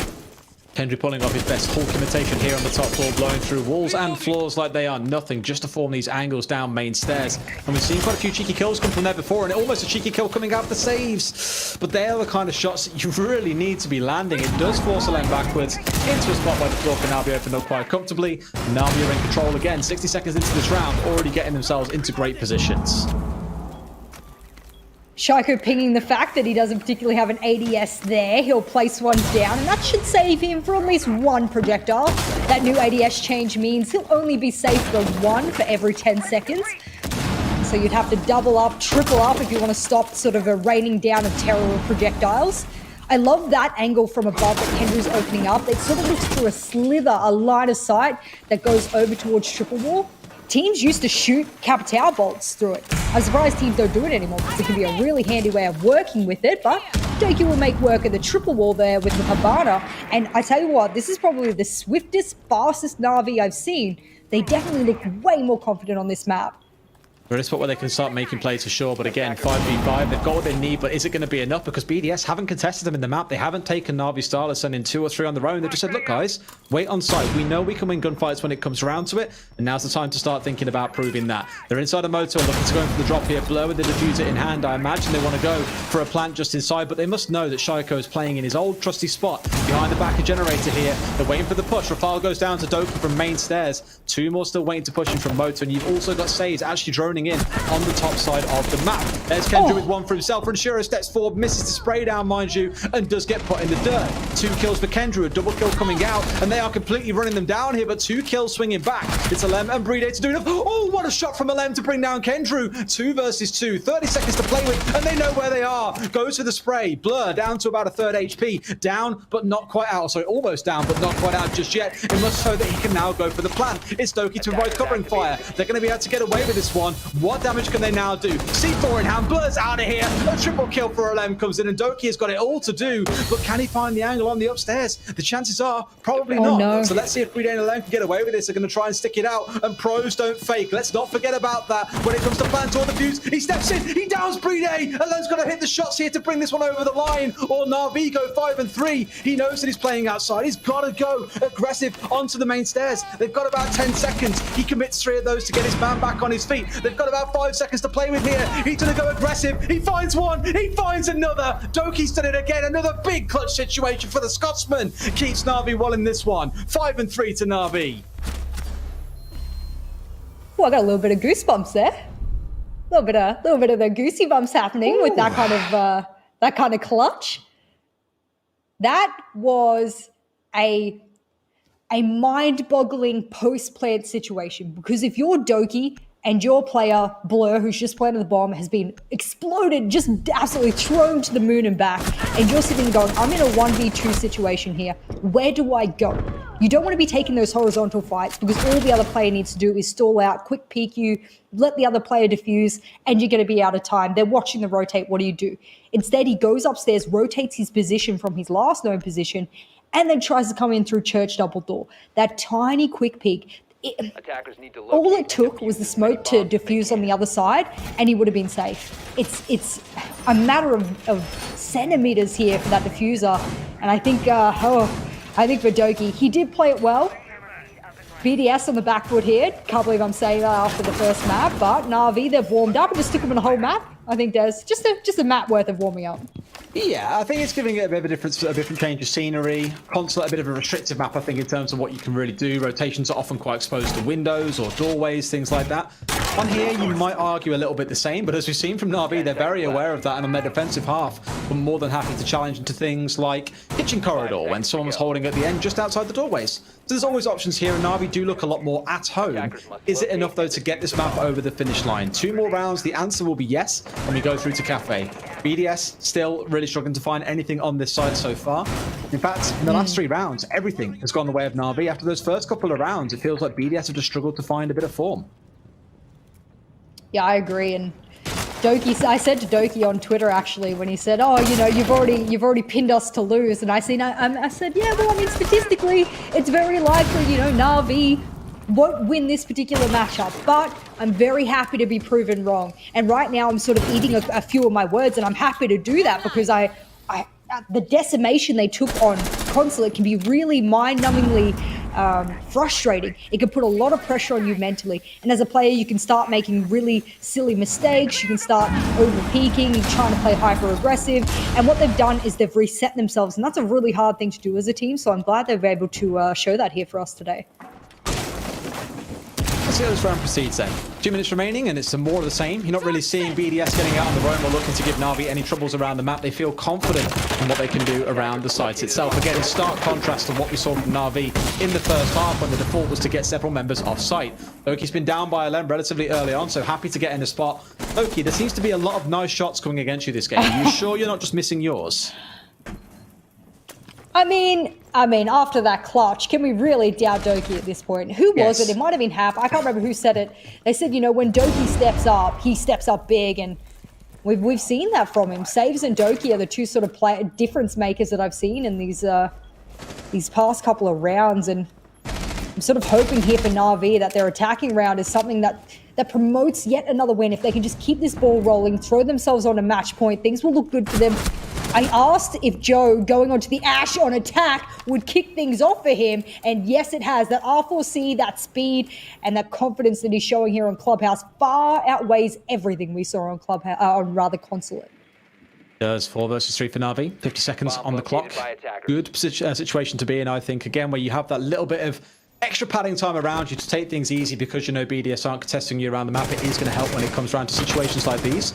Go feeling a little bit brave, trying to push his way down towards a spot where Shoiko would normally be holding. Maybe feeling quite confident knowing that it's not the Demon King himself waiting for him at the other side. You should still be feeling nervous because this Renshiro swings round, finds a second into Moto, and like that, this round is flipped on its head. It's going to be BDS in control, and they know where one player is. No doubt got some intel on here that he's going to be holding this angle, and they are just daring Blur to peek his head out. Will do so. Doesn't lose his life, but does lose about 25 HP. Down goes Says. Blur again in another 1vx situation, but he's got a lot of work to do. Gonna get smoked out here, can't open the wall. They know exactly where he's coming from. Great shot from Blur. It's a 1 versus 1, but I don't think he has enough time. Slowed by the Melusi, and Brede can quite happily step back here with no worries at all. Straight into dirt he goes, and BDS win round number 9 down to the clock.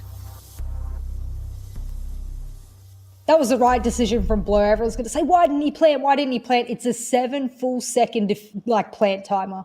There is no way in hell you are going to get that plant down in 7 seconds, be able to get your gun up, ADS or hipfire, whatever's your fancy, and be able to kill the opposing player in that 1v1. You've got to go for the frag.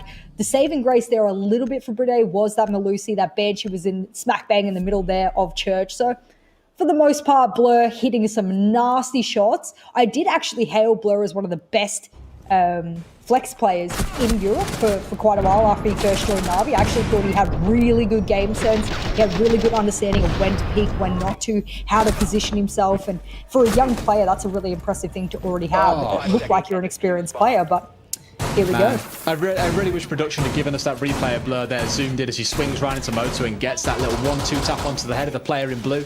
Beautiful stuff. Yep. It's a round that almost went their way, and sadly, not quite. Almost a 1v3 clutch coming out for Blur. 5 versus 4 then. BDS they're still trailing. but definitely not trailing with confidence is the way to describe it. Na'Vi, that lead looks a little bit shaky here. I'm definitely seeing this looking towards overtime, or at the very least a 7-5 victory for one of these two sides. Do I foresee BDS getting 3 rounds back-to-back? Probably not, given how this map has played out so far, but if nothing else, it goes to show. Last map was kind of a one-off. Na'Vi had to shake off the nerves a little bit, get their head in the game, and things are now starting to look better for them. Well, BDS is going to try CCTV, and this time they will have a lens there to be able to bandit trick the wall. Biggest thing, as we said, the same thing with Na'Vi, is to make sure that you've got below protection. Joe, he's got the breaching charges. That's not going to really be relevant. What is relevant is the 3 Ash charges that are in his hand. They've got a Zofia to work with as well. Saves on the other side, top blue. There's a lot of people who can deal with the verticality underneath. It'll be BDS's chance to answer that by challenging it. And I don't really see anyone close enough. The only person I really see is top red. And ooh, that's a long range one. That's going to stop that bandit trick for sure. Oh, and he commits. Sir? And it's like, Joe, you messed up, buddy. I mean, it's interesting. I love how the coordination for Na'Vi came through there. In the same second that Joe lay down to get the angle, there's another player stood right behind him, waiting with an angle, trained down his lounge in case anyone wants to try and contest or peek out on towards Joe. No way they hit both heads there in quick succession, unless the rock is something like the SMG, which of course is going to pull up with that record and potentially find you a double headshot, but even then, you're asking for a lot, unless of course it's BD playing it. He always plays it on this team, as we all know. He is a bit of a smoke player himself. When I say a little bit, I mean well-renowned for being a bit of a godly smoke player. Goes now downstairs once more, mind you, with another breaching charge in hand. Just waiting, breaching round, charged round, same thing. Who cares at this point? He's below, waiting to try and make sure this wall doesn't get tricked out. Is he going to step forward for it? No, he is not. Alem is not going to take the bait. Backs away, and that'll be Na'Vi after being stalled for a little while, finally getting the wall opened up. That was actually really well done by Lems there. I mean, the balls on this man to just absolutely continue the bandit trick, even though the floor was open up below him. He had to have known it was a long-range Ash charge, or he just figured he'd give it a go no matter way. And I don't think that's going to matter. You lose one of your exothermics, it actually doesn't matter. You've still got the ace to work with on the other side of the map. Whether or not they open up both sides or can open up both sides is yet to be seen. I'm not sure what kind of wall denial they're working with there. Lem still has 2 of his bandit batteries, so he could potentially bandit trick that wall or just place it down, because I'm not sure if they have enough of those impacts to work with below. There's a creeping sledge going through bottom of garage. Is there another player up there to deal with him? Do they know that there's someone under the window? No, they don't, but it doesn't matter because Doki gets his frag anyway. They get the 2 kills they need. It's 5 versus 3 at least. 4 versus 3 temporarily. Make it a 5 versus 2 as Doki should get himself picked back up very, very soon. There we go. Bride and Alem once again in a clutch situation. Only this time, it's not just Doki they're playing off against. It's all 5 members of Na'Vi. They're in a spot where they can start thinking about this plant now as well. It's Blur who's got it in hand. And there comes the aggression coming out of Alem. He loses it. Joe with a double kill. He's having a wonderful time on the attacking half. And believe it or not, it's going to be a flawless round for Na'Vi in round number 10.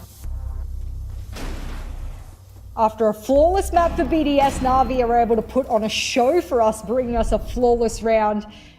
What really, I think, kicked that one off there was, even though they spent a long time trying to get that platform wall open, they ended up doing it. It was that passive-aggressive playstyle from Joe below, where he didn't expose himself to red stairs, but he still made his presence known by peppering some shots up through the vertical. So the Lems went, okay, someone is below. I don't really have an opportunity to get this wall. I'm going to have to bail on it. They get the wall open. Garage control is where BDS lacks, I think. Wasn't held appropriately. They could have kept that cornerstone of the pinch, the power position. They don't do it. They throw match point over to Na'Vi, and here we are, ladies and gentlemen. We might actually reach the 3rd map, which I have no idea how I'm saying that after how Consulate went.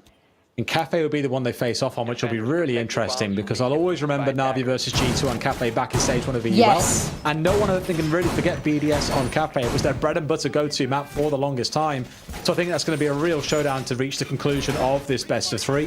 I think anyone looking at it probably saying, look, BDS across the series have looked better, but Na'Vi are waking up, so you just can't remove that factor. If we do get through this map, if it ends 7-4 here, it's definitely going to be hard to call which way the next map goes. And I've got to give a nod to Flute for a second, because earlier on she was saying, Consulate, I got some faith.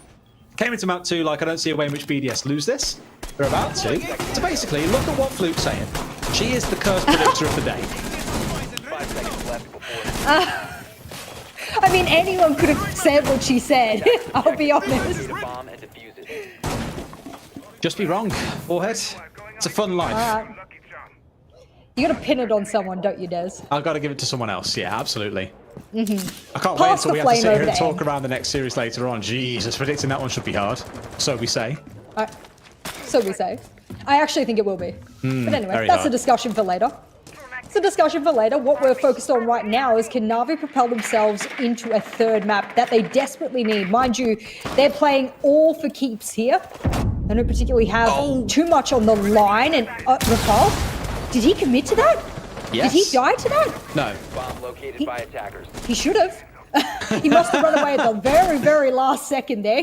Speaking of passing the flame, Alem said, "No, that was way too dangerous." Rafal, it's your turn, buddy. And Rafal says, "Yeah, I can do it."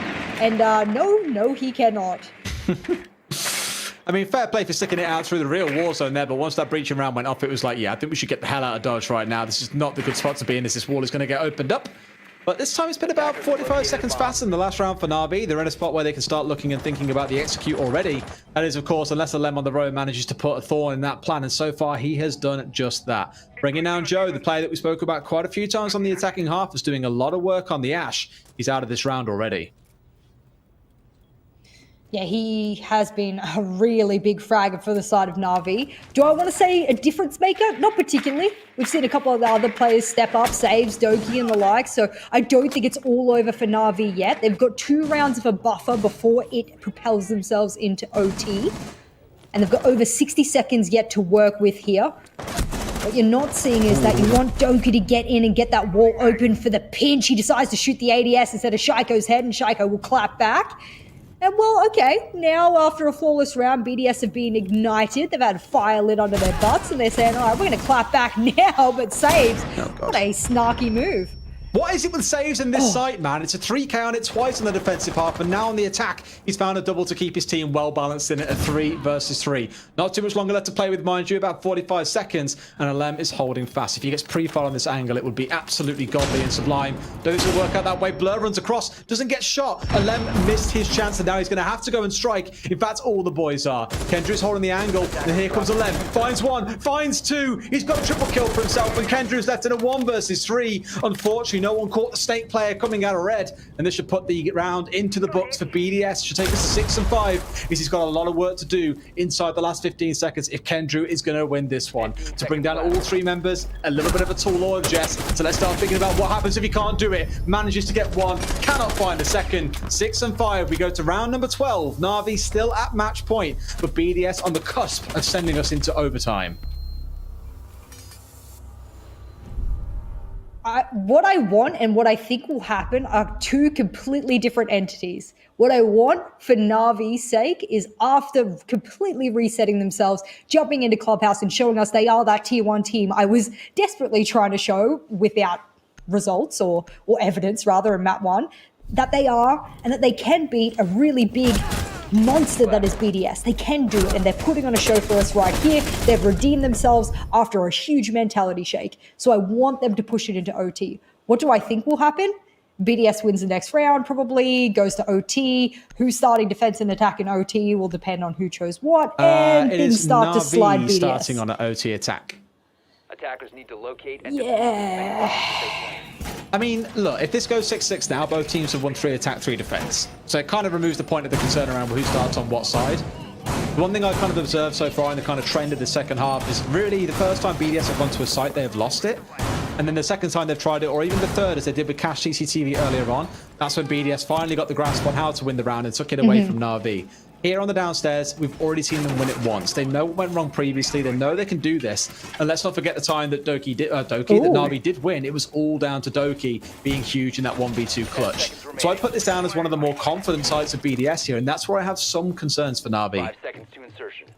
That shield, I love that shield. That shield plays a twofold sort of, I guess, purpose. No, don't move it. It was perfect. All right, the reason that shield was where Brune was placing it, what he's trying to do is go 9 times out of 10, Na'Vi wants to plant triple wall in corner behind minibar. And if we put a shield here, we play really close and really aggressive. We don't necessarily have to peek, but we've got that presence there safely. That was good. They've decided to move it back to give the blue cover. I mean, I get it. Protecting Shaiko is number 1, but I still think it was a great thought of adaptation. It was a small micro detail that they thought, let's take that away from Jess, so everything she says sounds like total rubbish. Fair enough. Reasonable. Let's see how this round plays out then. Na'Vi in a spot where once more no one's really looking to contest them out on the road, and they forgot to shoot out the top of the wall here, so they're going to have to make do with a pistol and anything they can really muster together to make sure those C4s can swing over. Because as you said, this is often the plan for Na'Vi, is to try and go for a plant through that triple wall. We've seen Doki holding at the bottom of main stairs for quite a couple of rounds whenever we push down onto this site. I'm thinking here that's the right play. If you get a C4 over and try and shut him down as he steps into the bottom of those stairs, the death box as I call it, that's a great chance to catch him out. Again, a lot of reliance on this intel that we've seen BDS rock on both maps now. It's making sure they always know exactly who's coming in, when and where, and how fast. I mean, we're seeing how fast Joe's been running around with the Ash. They need to know if he drops oil pit, and they need to be able to challenge him quick, smart, and or get a trade-off if Shaiko does go down to the R4C, which he has gone down quite a few times this map. So we said before, not the Shaiko map, and he's the one that has to hold out here on blue. He has to hold this power position. It might have been Reaper who said it. I don't know. Pretty much everyone with, half a brain would say this. Blue is the power position of this particular setup. 9 times out of 10, you lose blue, you struggle to keep church. Well, it was against BDS that a team had a Zofia pushing down here into the spot where Joe is. They just blindly fired through the wall behind Shaiko and killed a player that was holding towards the triple wall. And I was just like, whoa, okay, that's quite monstrous, actually. And that's the damage from that position. Oh, my God, Shaiko. It's like right in front of your face, guys. What's going on? Shaiko loses it. He caught Joe by surprise and still couldn't finish him off. And that is the power position taken. Joe's now in a spot where he can start thinking about blue. Doki and Blur are going to push their way down main here. And they've gone through the Ash Rush wall. They're going straight in for a plant right here. They've completely caught them with their pants down. They have decimated them. Na'Vi with a flawless round goes 7-5. Kafe coming up soon. Well, there you go. What I said I wanted did come to fruition, and we will go to that third map, a map that I actually can't call confidently. I'm sure the analysts will be able to break it down deeper for us, but for me personally, I just don't know which way it's going to go. Na'Vi seem like they're reactivated. They've reignited themselves after that first map, and well, BDS, some of the biggest hitters that were on Consulate, are now not really having the impact. 4-12 for Shaiko. Yeah. I hate to be the one that points it out, but that's really bad. After having like a 7 KD on map 1, you're walking away with such a negative KD. Something's not clicking. He's taking a game off, Jess. He's ready for Kafe. That's where he really wants to come into his own, but I'm wondering, that is often where he plays a banner. Is it going to be a map where he has a similar performance, or does it improve? No doubt the break is going to do both teams some good. Let's go to break and come back to the desk afterwards to get their thoughts on how Clubhouse went.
Gentlemen, what a map to a definite reversal of the expectations set after Consulate 7-0. Turn in to a close clubhouse, close to OT, but Kafe have taken it. I think that's, it was a close game, a lot of those rounds. You got to look at the fact that a lot of these rounds boiled down to big clutches. You had saves start us off on the third round, followed up by Doki to pull some insane stuff. Like the amount of times that we were, I'm assuming chat was going insane over those moments. But it also ties into the fact that we started to see Na'Vi show up a little bit. It was confident from the plays. Joe and Doki as well. Joe, who barely put anything into the first map on Consulate, was one of the big top fraggers this time around and was consistently hitting his mark and hitting his shots. It was Clubhouse when he decimated Na'Vi pretty much single-handedly in Yukin to kind of get a chance of a call-up, and he's put a bit of a mark there. Yeah, we might have been joking about how quick that last map was and how well BDS is playing, but we really have to give the credits here to Na'Vi, who woke up really compared to that last map, and suddenly they were able to find responses, get their attacking rounds in as well, because it was 3-3 at the half, and I said that is still pretty good for BDS, because you're normally considering like a 4-2 on defense as a split. 3-3 would be attack-sided, especially with a Maverick and a Thatcher ban. But then Na'Vi upped that one, and they closed it off with that flawless round right there, definitely showing that they're here to go to Kafe, which is going to be an even more interesting story when you're ready for it, because these teams have faced each other on Kafe a couple of times. If I'm not mistaken, whenever between maps a team or player go on Twitter and start responding to people, you know, seeming a bit tilted, that usually means that it's not going to be a hot map game for them against their opponents. Yet here Na'Vi bring this back. Doki on his back, I gotta say, a lot of effort here for the squad. They needed to step up in the frag department, and it happened. So many clutches, my god. Doki, I mean, I gotta say, big shoes to fill, and somehow fill them all as necessary in this game. One thing that I really appreciated from Na'Vi, and I don't know if you guys have more details on that, is that how timely they were on pushing into sites and having enough information to immediately get like 1-2 frags as they're getting on site. We saw that so many times, either we're in church or upstairs in cash. I mean, yeah, you saw it all the way into the final round. You saw it in that end there where things started to taper a little bit against them, or just before even, where things were tapering against them on CC, and then it was this moment where they went, okay, well, we need to be inside. So Save jumps in, he pushes behind the server stack, is able to pick up 2 frags, and it's those things that we were missing on the first map. We didn't have that gun confidence, we didn't have that I need to be there, so I'm going to be there level of confidence from Na'Vi that we usually have on Consulate at all. And here I think it's the sign as well, it's you gotta trust your ability to try and get from A to B, and you gotta factor that into your confidence. We started to see some sparks of it from Na'Vi, and they were able to pull a win. Obviously, I think it goes without saying that Shaiko went from having the game of a life to not really participating in the game. I think it was on a... He used all his juice on the first map. Yeah, he powered his way through Consulate to get himself sorted, and then by the time he got to the club, he was already knackered. So that's another factor. It's another factor of you've got to tie that into Kafe, which is, I mean, is a map. Some of the holds, some of the height sites. You're looking at the top floor. It's a window-heavy take for a lot of teams. It starts obviously with the push from the piano side, but you've still got the skylights to worry about, and you've still got that control that BDS was so excellent on Consulate, from that kind of outer sight control, and we saw it there as well. The occasional times where they're on attack and they would call the pings, and it would just be 2 instant crossfires, hit the body. That's where they are at their strongest. But then on the basement, on the kitchen site, you've got something that feels a little bit more clubhouse. You've got something that feels a little bit more tight space.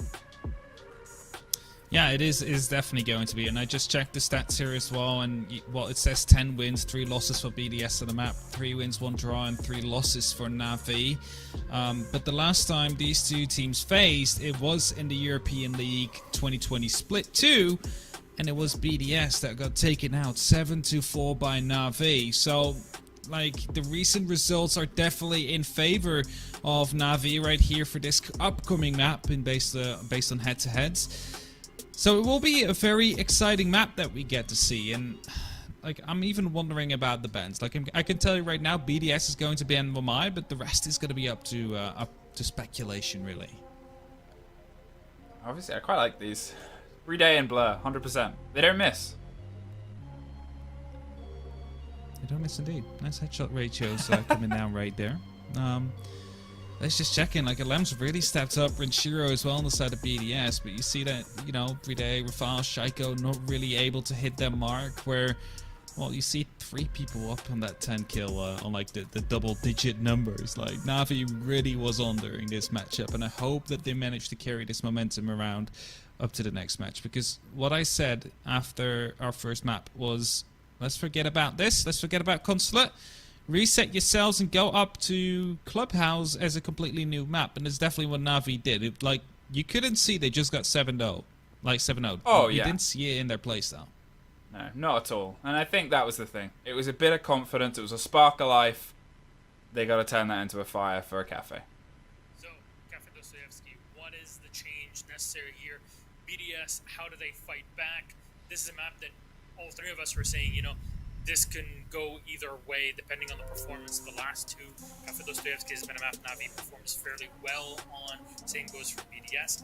What are the variables that we need to look at to judge Kafe? I'm just looking at it now, and I'm not sure, but It's tough. wasn't Kafe the decider from the November Major against Empire, which they then lost 4-7? So BDS, I'm not quite sure, but that's what I'm seeing right here in my beautiful sheet that Dev Marta made. So if it is wrong, it is his fault. Dev didn't even link me this sheet, so we know who the favorite is.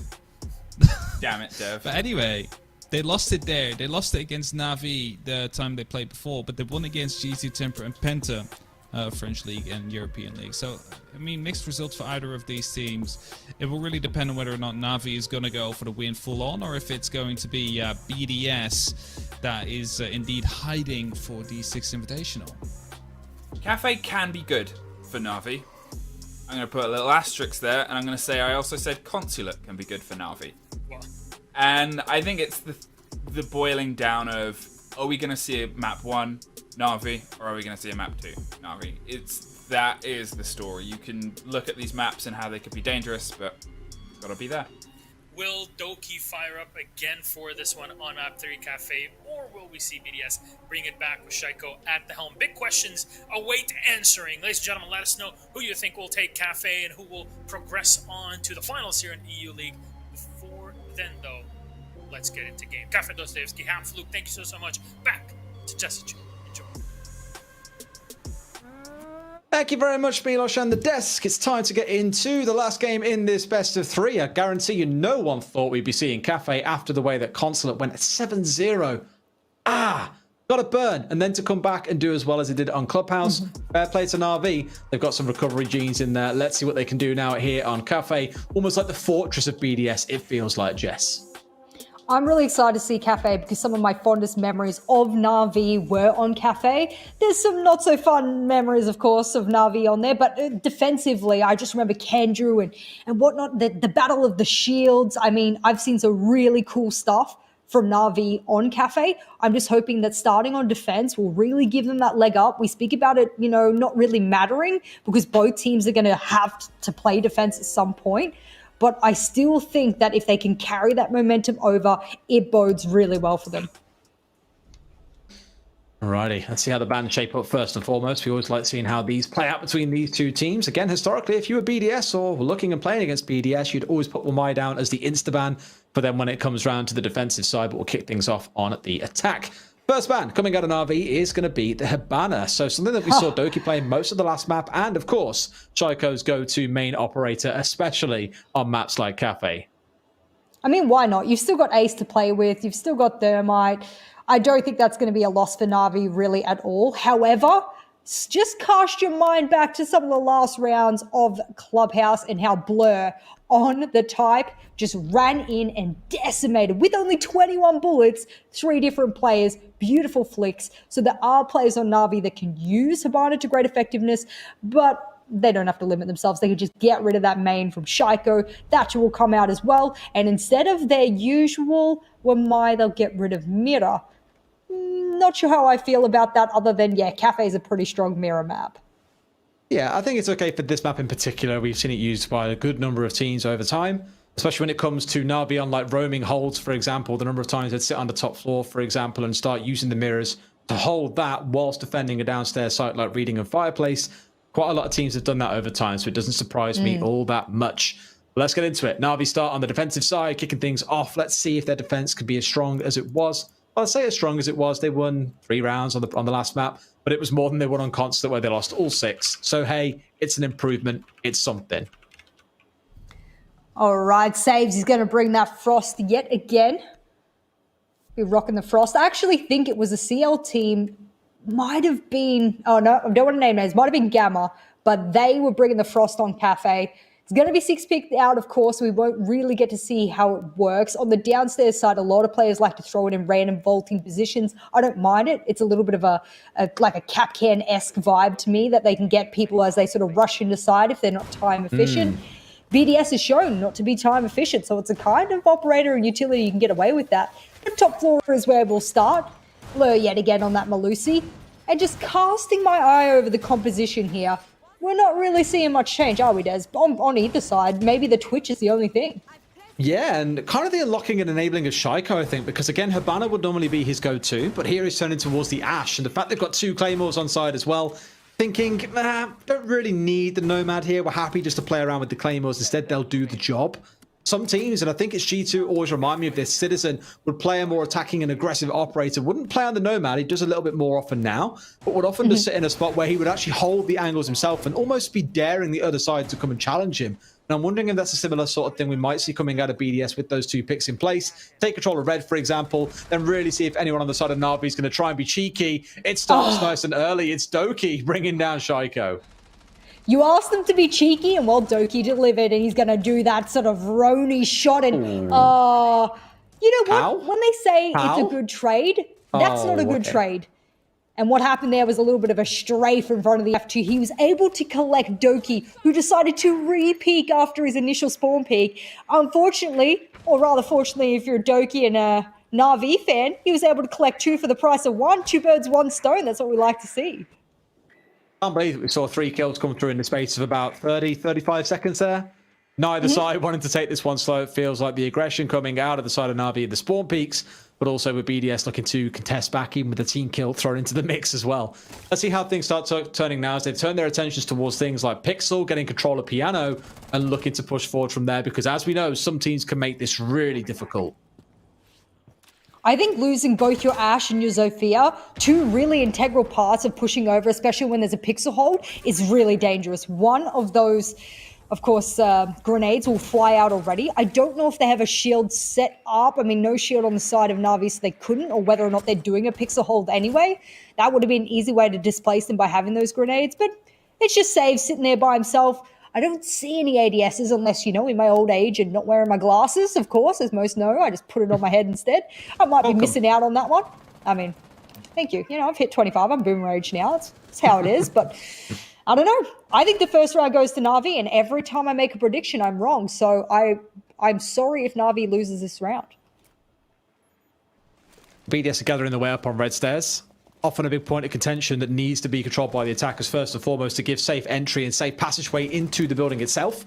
They haven't yet dealt with the player that's holding down here on Pixel, but Vincere walking his way forwards, no doubt being probably caught out by the cams from Saves. They'll have one somewhere, I would expect, inside Piano, and that yellow ping goes to suggest just as much. Blur strikes big onto Rafal, bringing us into a 4 versus 2. And with 40 seconds left on the clock, there is plenty of time here for Na'Vi just to sit back and breathe, because it's going to be BDS that have to start panicking here as that clock wears down towards 0. There comes 1 kill out for Brede, at least. It's something, but you've still got 3 more to do in just yet. We've seen on both maps, though, that Brede, or BDS in particular, could make these kind of things happening. It feels like now it's not going to. Trying to step forward, trying to think about a plan. It's quite simply not going to happen, as Kendrew's there with a long-range C4 coming out. Brings down Vincere, and a very cozy first round coming out for Na'Vi. Kobe. I did want to watch where that came from, because I wasn't sure exactly whether he arched it over towards New Hatch or he put it over towards default plan there. But either way, they played that really well, really safe. Was no need to really contest. We said BDS sucks with their tight management on attack sometimes, but when you're down numbers like that, of course they're going to struggle to get onto site. There are way too many angles being held at them. Top floor is a tricky one. You've got Heaven to focus on, Cocktail, Bathroom rotate if there is one, Freezer, over towards, I mean, if they haven't reinforced the wall, over towards the hatch side of Cocktail as well, that can be opened up. Way too many angles. Rafal says, the F2 did a lot of damage last round, but not the damage I particularly wanted to do. And I think they're believing that it's going to be a bottom floor hold. However, Na'Vi decides, no, we will do a reading hold. And I really like watching teams hold this site, because with the right vertical hold, it can be very destructive. Alrighty, round number 2 coming up. No real big net changes looking across the board to really comment on, except, of course, that Twitch being dropped away. They tried it once and thought, maybe really not what we were looking for there. Maybe you're expecting to be more on the downstairs side, thinking about seeing some electrification coming out, and the Twitch would have helped a lot for that purpose. But no, it's going to be this reading and fireplace hold on the top floor. This is where I was alluding to in the ban phase, where sometimes you'll see a mirror come out for these kind of holds. Of course, with no mirror precedent, that's not going to be a thing. But steady now saves. Either way, they're in a spot where they're committing, 2, 3, 4 members here to the top floor to make sure they can hold it as best they can. Yeah, as I said, I'm always really intrigued, really interested to see how teams devote themselves. Some teams will extend themselves all the way out towards piano. That's a big extension, and it means that there's a risk that a rush into reading door, which we've seen CL teams, particularly in Europe, do before. Or you can back it all the way up to cocktail, maybe with a castle in hand, Na'Vi not rocking it this time, but just hold off on that for as long as you can. And how they do that will be of interest to me. A couple of those banshees spread around top floor as well to give them an indication as to who's pushing where. If you're BDS now, you made it to the roof safely. Congratulations. Now's your opportunity to show with your full force in hand that you have what it takes to do the attack here. Not the same side, but nevertheless at least have a full force attack. And Na'Vi wanted to give them a warm welcome on entry too. C4 being thrown at the red hatch as soon as it got opened up. So Na'Vi doing Na'Vi things and looking to contest from the second you enter the building, rather than just giving you up a lot of ground and saying, hey, step in, come and do what you want. They're always willing to try and do a little bit of a war. Either way, no one's gone down just yet. 60 seconds in, all quite peaceful. We had a couple of these rounds on club, but often we did see people dying quite early on. Last round, 30 seconds in again, 3 were dead. This round's slowing down things a little bit, so Na'Vi maybe drawing back and saying, okay, cool, settle down here. The nerves clearly aren't there anymore. We know what we're going to do. Let's play this a bit more patiently and not try and get over aggressive. Right wall's not reinforced, left is, and surprisingly, no wall denial on there, no mute jam. I actually thought there would have been one there at the very least, and this opens Joe all the way up to force himself into engagement. He could drop down into pillars, but that wrist being caught out, and that's a beautiful nade. He doesn't need gunshots when Vincere can rain down a grenade instead. No ADS, no mute jammer, no idea how to hold top floor maybe, Des, so that's what it's looking like. While breaking that open pretty early on is definitely going to pay the dividends, clearing one out. If they can now catch a second, that would be incredible for them. They almost catch Kendrew, but he does escape on about 40% HP at this point. Should still be able to hang around for a while. This pinch is slowly getting set up where they have players playing down on the white, as you can see here, and then also had Shaiko looking to charge, at least initially, into Cocktail. Did back away at the end. Don't you see Blur below, buddy? Oh, Blur should have had a free kill then as Vincere steps into his line. Brady gets put down by a C4, but he is still alive. Fortunate for him, he was up on the bar at the time. Won't get himself finished off until Say steps forward with the Pokeball and goes, got him! Caught myself a Brede. 4 versus 3 for the side of BDS. 30 seconds on the clock. This again is where that sixth man starts to step in here for Na'Vi and things maybe rebalance themselves as no more mistakes can be made by the side of BDS. Before I throw it back to you, just want to point out that's the first Valkyrie impacts I've seen in a heck of a long time, and that's interesting when you're playing a verticality site like this. Here we go. They want to get on the side and get on now. They're going for the plant as well. Rafal sticking it out here. Pros don't fake, but Blur's coming up behind him. Surely they know, but there's no one covering. Will he be able to stick it? Yes, he will. Doesn't see him planting in the default spot. Tries to go for it, but loses out. Oh my God, for the second time today, the scopes have screwed them over. 1 versus 2. BDS, you've got the plant down. This should be an easy win, and by the sounds of it, Na'Vi have been completely blindsided. Got to try super hard to try and recover here. It's not going to happen. BDS get away with a stealth plant that sadly they just didn't see coming. They managed to snatch that round away. I hope for the love of God there is some kind of sound gate or compression on my microphone on the production end. But it was still very noisy, don't worry.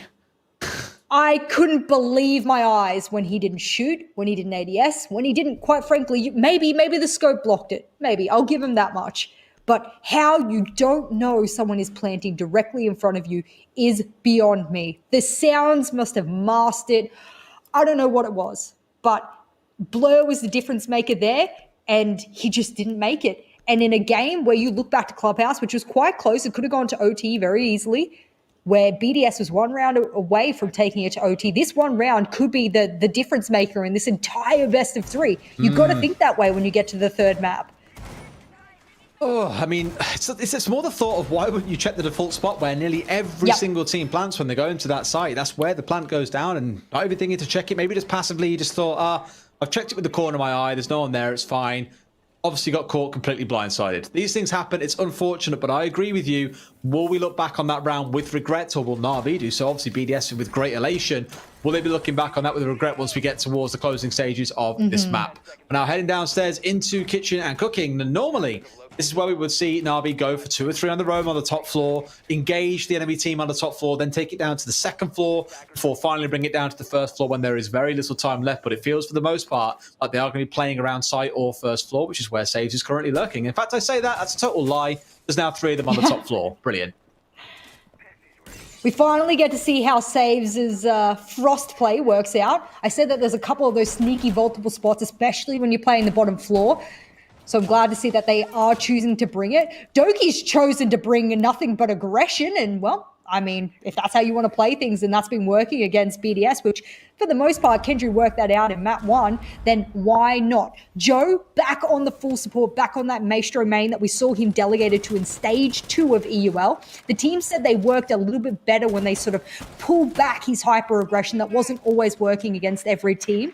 We'll see if that works for him. He's already been peppered with a few shots, but he'll walk away with his life for now. And things are a little quiet as BDS looks to open this side up and get themselves some lines aside. Of course, worth mentioning as well, if you just saw Brede shoot his Selma charge, it's only because he wanted the one wall being opened up. So you have a good sight line through, not enough that it lets you get a bit cheeky due to the size of the hole, but just enough that like a Hibana-shaped hole gives you a good angle through. It's almost like they really, really like Hibana here, Jess. They also really, really like kills as they brought down 2 members on the side of Na'Vi, make it a 3rd. There's 1 more in VIP. Will he see him? No, he won't, unfortunately, because it's going to be instead Blur coming out on the top in that engagement. 2 kills bounce back, but it's 3 versus 2 for BDS with a lot of time still to play with. It's the 2 newbies of Na'Vi, Joe and Blur, to battle it out against 3 very, very experienced BDS players. Alem's one of those men. 1 minute 20 left. The attackers have so much time to work with here. They're even going to go for the plant. They don't care about the kill. They're an objective-based team, Des. And, they got 1 Roni in hand. Not enough bullets to deal with all 3 players. And Alem says, all right, we're shutting this down now. We've given you enough room to play with, but it's our time to shine. Yeah, a little bit too comfortable there, I think, for BDS as well. Once it came around to collecting those first couple of kills, what do? Hey, we just go for a plant, draw them towards us, make the fight come against us rather than us having to go and find them around blind corners, yada, yada, yada. Na'Vi clearly aren't happy, though. They're going to try that same site once again. No real big changes coming out by the looks of it, but I would expect you're looking towards Doki and maybe Joe to get back to site a little... Sorry, Doki and Blur this time around, I think it is, to get back towards site a little bit quicker rather than dilly-dallying around on the top floor where you do eventually get picked off on your return back towards the site. Well, we can't really make any predictions yet. The scoreline is far too close, and I mean... We've seen the tide shift very quickly between both of these 2 teams, so to make a prediction would be just ridiculous at this point, and every time I do, it goes the opposite way, so don't want to cast a curse anyone just yet. But bottom floor again, as you said, interestingly enough, Saves will just redo the exact same frost mats. My only problem with redoing the exact same frost mats as you did the round previous is that what can happen is a team will very likely already have droned out those positions, and all of a sudden you're sort of sitting there going, well, I could probably change the positions or maybe warp where I decide to put them, and if I do that, I can take them off guard. Now, with the second round in a row, less likely that Saves is going to be able to have that impact with those frost mats. Some more damage they can do, and I'm wondering again, the big difference maker here, it's looking a similar sort of story where you've got, again, Doki and Blur roaming off towards the top. Let's not forget Doki charged around to the second floor and we're smashing a couple of windows in to try and cause a bit of trouble.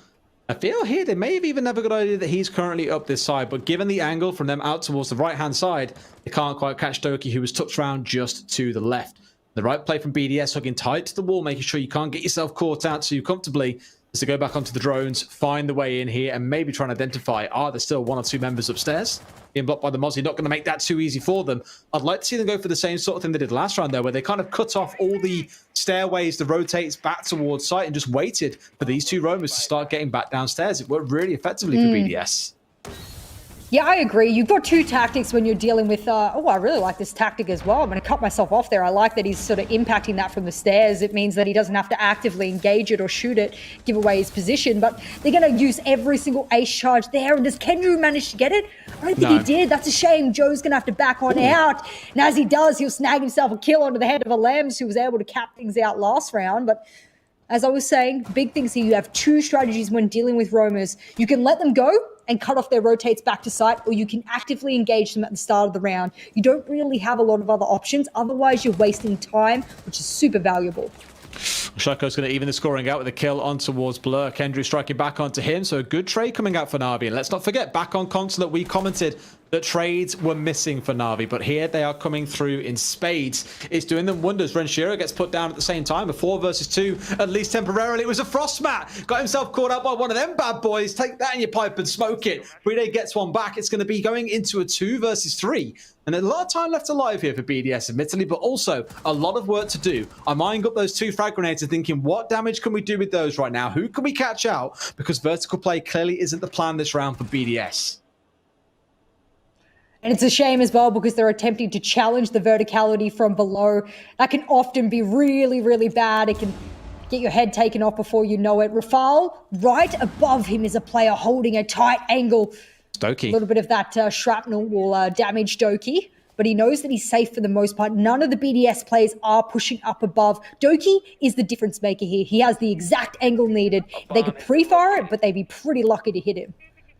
It'd be quite beautiful if this plays out the way that we think it might, in these vertical angles working in favor of Na'Vi after they got absolutely wrecked by them on Consulate. It is going to go the way of Na'Vi as Kendrew, flanking his way through Small Bakery, will close things out by the looks of it. A little bit too comfortable there for Na'Vi, I'd say, and they are looking much more at home here, Jess. I thought it would be potentially coming into this map, another BDS rollover, but clearly it was just at Consulate. Na'Vi weren't quite in the game at that point.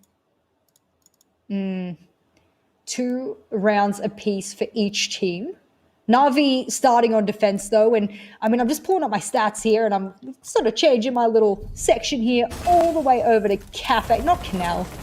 No one plays competitive Canal. Stop this. It has every map on my thing here. I don't know why, but I'll change it. Anyway, nevertheless, Kafe here, and it shows me that at least for BDS, are they more defensive or attacking sided? Oh, they are 63% defensive sided. So if stats have anything to say about it, BDS should feel more at home on their defense once the sides switch. But that doesn't mean anything because we've got a Na'Vi that are fighting tooth and nail to win this best of 3. And they're trying to put one of the best teams in Europe in the dirt before they can even make it out of the first round. There you go. I mean, the stats don't... I say the stats don't lie. Sometimes stats do lie. They don't always tell the full story. They don't always give context. And that's what is often painful. I remember saying that quite a few times during CL. It's like, the history books will remember this one as a win for that team, but my God, did the other team make it hard for them. That's the story that you sometimes miss game to game. But we'll see, of course, how it shapes up here. Teams are different. You've got SI in the horizon. No doubt the BDS have also got in the back of their minds and been prepping hard for that. When you think about it that way too. Oh, no. I mean, look, Kendrew, you might really not like Joe, but that is not the way you deal with someone you don't like. Oh, that's a huge blow. A little 360 there from our beautiful observer, just to highlight the absolute devastation that's occurred over in Bathroom. I was just going to bring up the last time these guys went head-to-head on Kafe, actually, and that was it during Stage 2 that I've got here? Yeah, during Stage 2 of the European League, they actually beat BDS 7-4. So Na'Vi has a really good history against BDS on this particular map, so it doesn't surprise me that Na'Vi might walk away really confidently with this map. They can, with this map alone, put BDS in the dirt, and I don't think that that is a result anyone was going to walk away in the first round here thinking would it, I guess, occur. That's how else it shapes out, though. I mean, stepping through into this round, the one thing I'm really mindful of is the IQ being on side for BDS. And part of me thinks that is due to, again, the Valkyrie being present, maybe thinking about the hassle they've received so far from the Mozzie. It has been a present feature in many of these rounds to the stage they couldn't very easily drone out Doki, drone out, I believe it was Blur who was playing with him in the previous couple of rounds. And it is kind of saying, okay, this is actually getting quite irritable now, and you're forcing BDS to start changing away from their normal comps. Last time they went head-to-head, the big difference makers were Saves and Doki. I'm looking over to the scoreboard now. Saves, I mean, Doki for the most part. Doki and Kendra actually, two of the biggest hitters, at least in the frag department. The frags don't always mean everything, especially when you're focusing on a lot of the intel. You said those Valkyrie cams were key. Say's been peppering them throughout the map, and as a result, well, that might have been helping the team far more than we can notice. Kendra, there we go. Flush him out and rain him out. Shaiko will get that kill, and Blur, well, he wastes the C4 there. And when I mean waste, it was really necessary because Doki's the only one left with one. Good coordination there. I think they identified that's where Kendra was holding last time because it's where he got the C4 kill from, let's not forget, too. So why not deal with him early on? Get a grenade in there, force him to run. And as he runs, you had Shaiko holding inside a cigar to put him in the dirt. That gives BDS a nice early advantage here in a 5 versus 3. I'll always hark back to the clock, mind you, that it does start working against them the longer this goes on. If they can catch one more out, they must have a lot of confidence to go for a plant. And there it is, the catch onto Doki at range. That should be all they need to start thinking about a plant from here. But you've got to be so mindful of where Blur and Saves are holding right now. Starting to get bathroom opened up to the left-hand side of Blur. He steps across and gets one, instantly traded out. Good play from BDS. Plant now going down from Brede and Saves. Well, he's got to do a lot to save this round, Jess. I don't think he can do it. As Plant goes down in bags, he's going to step and take over the former position of his now dead teammate in Blur. I think they have probably have a good idea of where he is. Indeed, they do. And Lem collects the kill. BDS get round number 5. Well, there you go, BDS. Even though sometimes they could struggle with their attacks on this particular map, so far they're showing that, all right, their attacks are not too shabby. I was looking back yet again at how they sort of fare, because we really have a pretty recent rendition of how Kafe went between these two teams. It's not often that you have a really recent matchup on a particular map to look back on. And I'm looking at how the rounds sort of went. BDS won 1 attack in their 3 defenses, but they weren't able to put attacking rounds on the board to be able to beat Na'Vi, whereas Na'Vi was pretty even on both sides. 4 defense, 3 attack. They were pretty damn balanced. Now BDS is showing us, okay, we've just got to edge them out on the attack, do pretty well on our defense like we did last time, and bada boom, bada bing, we move on to the next round. Need to locate and defuse bombs. I was mildly disappointed then. I thought we would actually see Kendra get back on the Echo again. The Echo of old, the sort of thing that he would often play all the time. But no, instead he's going over to what we've seen him playing more of this year. It's going to be the Clash. Now, I remember very well that G2 back in stage 1, whenever they attacked into Na'Vi on this map, would always bring the Monty. And what was the response that came out of Na'Vi? The Clash. They used it on Villa against Vitality to great effect. They are very, very comfortable making good use of shield-based operators. And Kendra has kind of been the guy who, I remember asking Doki and Kendra, you know, why is it Kendra playing shield? And he's like, well, basically drew the short straw. Someone's got to play the shields, right? But he does do a pretty good job of it. So I imagine here this is going to be a pixel hold coming out of him. There's no Doc to juice him up, for example, but should be in a spot to get some support from Bathroom, given the fact they're now sticking shields in there too. You can see Joe, he's holding back this time. I'm not running through any rotate when there's a shotgun out. Gonna be Doki this time to be making sure that those rotates get made. And I like Kendra on shields because he plays smart. He's got really good game sense. I always try and hype up Kendra because he's one of those players I've watched for a very, very long time in my career, both as a coach and beyond. And I think to myself, well, that's a player that I like to watch for the game smart. But C4 on the hatch, that's a little preemptive and premature, and as a result, Doki will lose that C4, but none of the Na'Vi players are really playing for that sort of below plant denial, so I don't think it's a huge loss, but it has come into clutch, not really clutch, it's come into a favor for Na'Vi a couple of times by having those C4s left in hand. That IQ back on side once again. That's 3 rounds on the bounce that BDS have brought it along. I think more the risk in case there was another Valkyrie that got brought along because it has tormented them quite a little bit. But let's not forget as well the power that it brings in the sense of you're kind of then becoming a shot caller for your team. You can call out where the gadgets are. You can drop yellow pings if you need to on the roof, just to let them know, okay, there's something below here we need to deal with. There's a jammer, there's whatever it might be. It has to be cleared out. You can identify without risking drones inside the building itself. Red stairs being secured by Shaiko. It has one peeking in quite aggressively. In fact, it was Doki. Why are you there, Doki? I'm not quite sure of the game plan of that one, especially when we're 90 seconds into the round. And even worse, you wouldn't really have that shotgun SMG player play there without the castle. The default strat is to have the castle there, and then once it's blown up, you push over to red and you challenge aggressively. Just to be sitting there randomly, even without Kendra protecting him, seemed a little bit of a waste. It's a round Na'Vi needs to even the number count before the switch as well. So, they've lost a big player who popped off in Clubhouse. So they need to pick things up now. Kendra's now stepping his way out of his normal comfort zone, playing on Pixel and looking to contest more inside the room itself. Back to his spot. Again, the big time waster here. I'm hoping there's enough utility left on the side of BDS to be able to clear this one out. Otherwise, he could be a real thorn in their side as the round begins to progress. 3 members locked up inside a cigar. All 5 are alive for them. A 5 versus 4, mind you. This could be a very bloody final 40 seconds or so. Attackers recovered the bomb diffuser. Shaiko on the Ash. We love to see it, and I love to see Joe on the Ash. Big thing they're not working with here is this clash. They haven't been able to deal with him. And oh no, that wasn't the intended target, but they'll get one anyway. Ranchero, grenade in hand, Blur trying to be the difference maker here, but he's actually shooting in the wrong spot. Kendrew's trying to deliver all of the intel, but it's not happening, Des. 2 impacts for Alem as well. They could potentially do some damage here to Kendrew. Say it's down in the dirt. It means there's only the clash left. And I thought his position was quite smart. He pulled back into bar to help give his team some information. But sadly, they just bleed out members stupidly fast. And BDS secure round number 6. That puts them at 4-2 as they go into their defensive half here on Kafe. Oh, we'll be back in just...